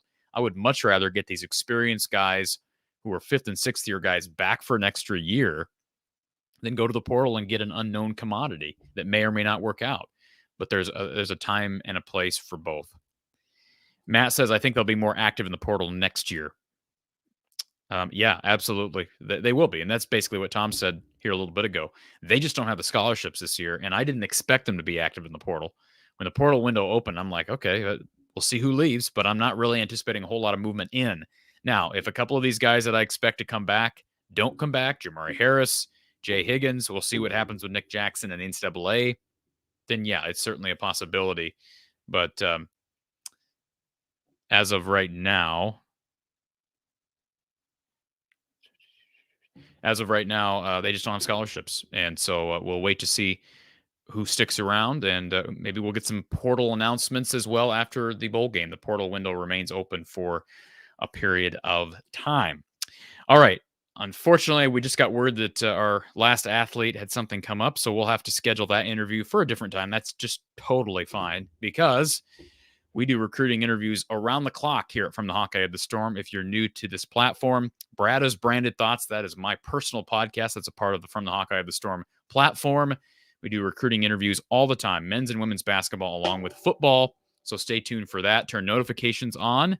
We've got Iowa postgame with Coach Gary Close this evening. It's a 7 p.m. tip, folks. 7 p.m. tip for Iowa and UMBC. Please subscribe. Please hit the like button on your way out, folks. It's been a fun 4 hours, as it always is for this special show. If you're interested in sponsoring, again, email me from the eye of the storm at outlook.com. The show cannot exist without sponsorship. From the eye of the storm at outlook.com. Please also follow me on social media. I'm at From the Hawkeye on Twitter and Instagram. I'm From the Hawkeye of the Storm on Facebook. And please shop Amazon with us if you're not already doing so. Everybody shops on Amazon. Use our link in our description and support the show. You can also sign up for a free trial of Aura by means of aura.com/Hawkeyes. That is a way you can support the show. Again, type in aura.com/Hawkeyes. It's got to have the /Hawkeyes. And make sure you tell them, hey, I heard you from the Hawkeye of the Storm on YouTube. Again, aura.com/Hawkeyes. Protect your information. It's totally free to try their free product. Aura.com/Hawkeyes. Iowa Floor Covering. Thank you to Iowa Floor Covering down in Bondurant. 515-379-7000, iowafloorcovering.com. Tile, carpet, and more from Tyler, Ryan, and the guys in Bondurant. Also, Randy Engel and Under the Kitchen, player artwork, authentic player artwork, supporting the athletes at large and the work being done here at From the Hawkeye of the Storm. And Ascent Nutrition, all their products, including their new spruce soap. Boy, that stuff smells great. I just got some in the mail 2 days ago. Have not actually used it yet. Smells amazing. They've got so many great products like their coffee, which I'm going to enjoy here soon. Go to goascentnutrition.com and use the code Hawkeyes for 15% off your order. That's the code Hawkeyes at 15% off your order. Goascentnutrition.com. It looked like there was a question in the chat before we get out of here. Esther wants to know about offensive coordinator. No news to report, Esther. We're going to probably get more information on that over the next couple of weeks, but Kirk is talking to candidates. Again, thank you to everybody for being here during this special edition of Hawkeye Hangout here from the Hawkeye of the Storm. We will talk to you here later tonight with Iowa postgame following the Hawks and UMBC. Myself, Coach Gary Close, and former Hawkeye great Jess Settles will be joining us live after the game this evening. Have a great evening, and we'll talk to you in a few hours.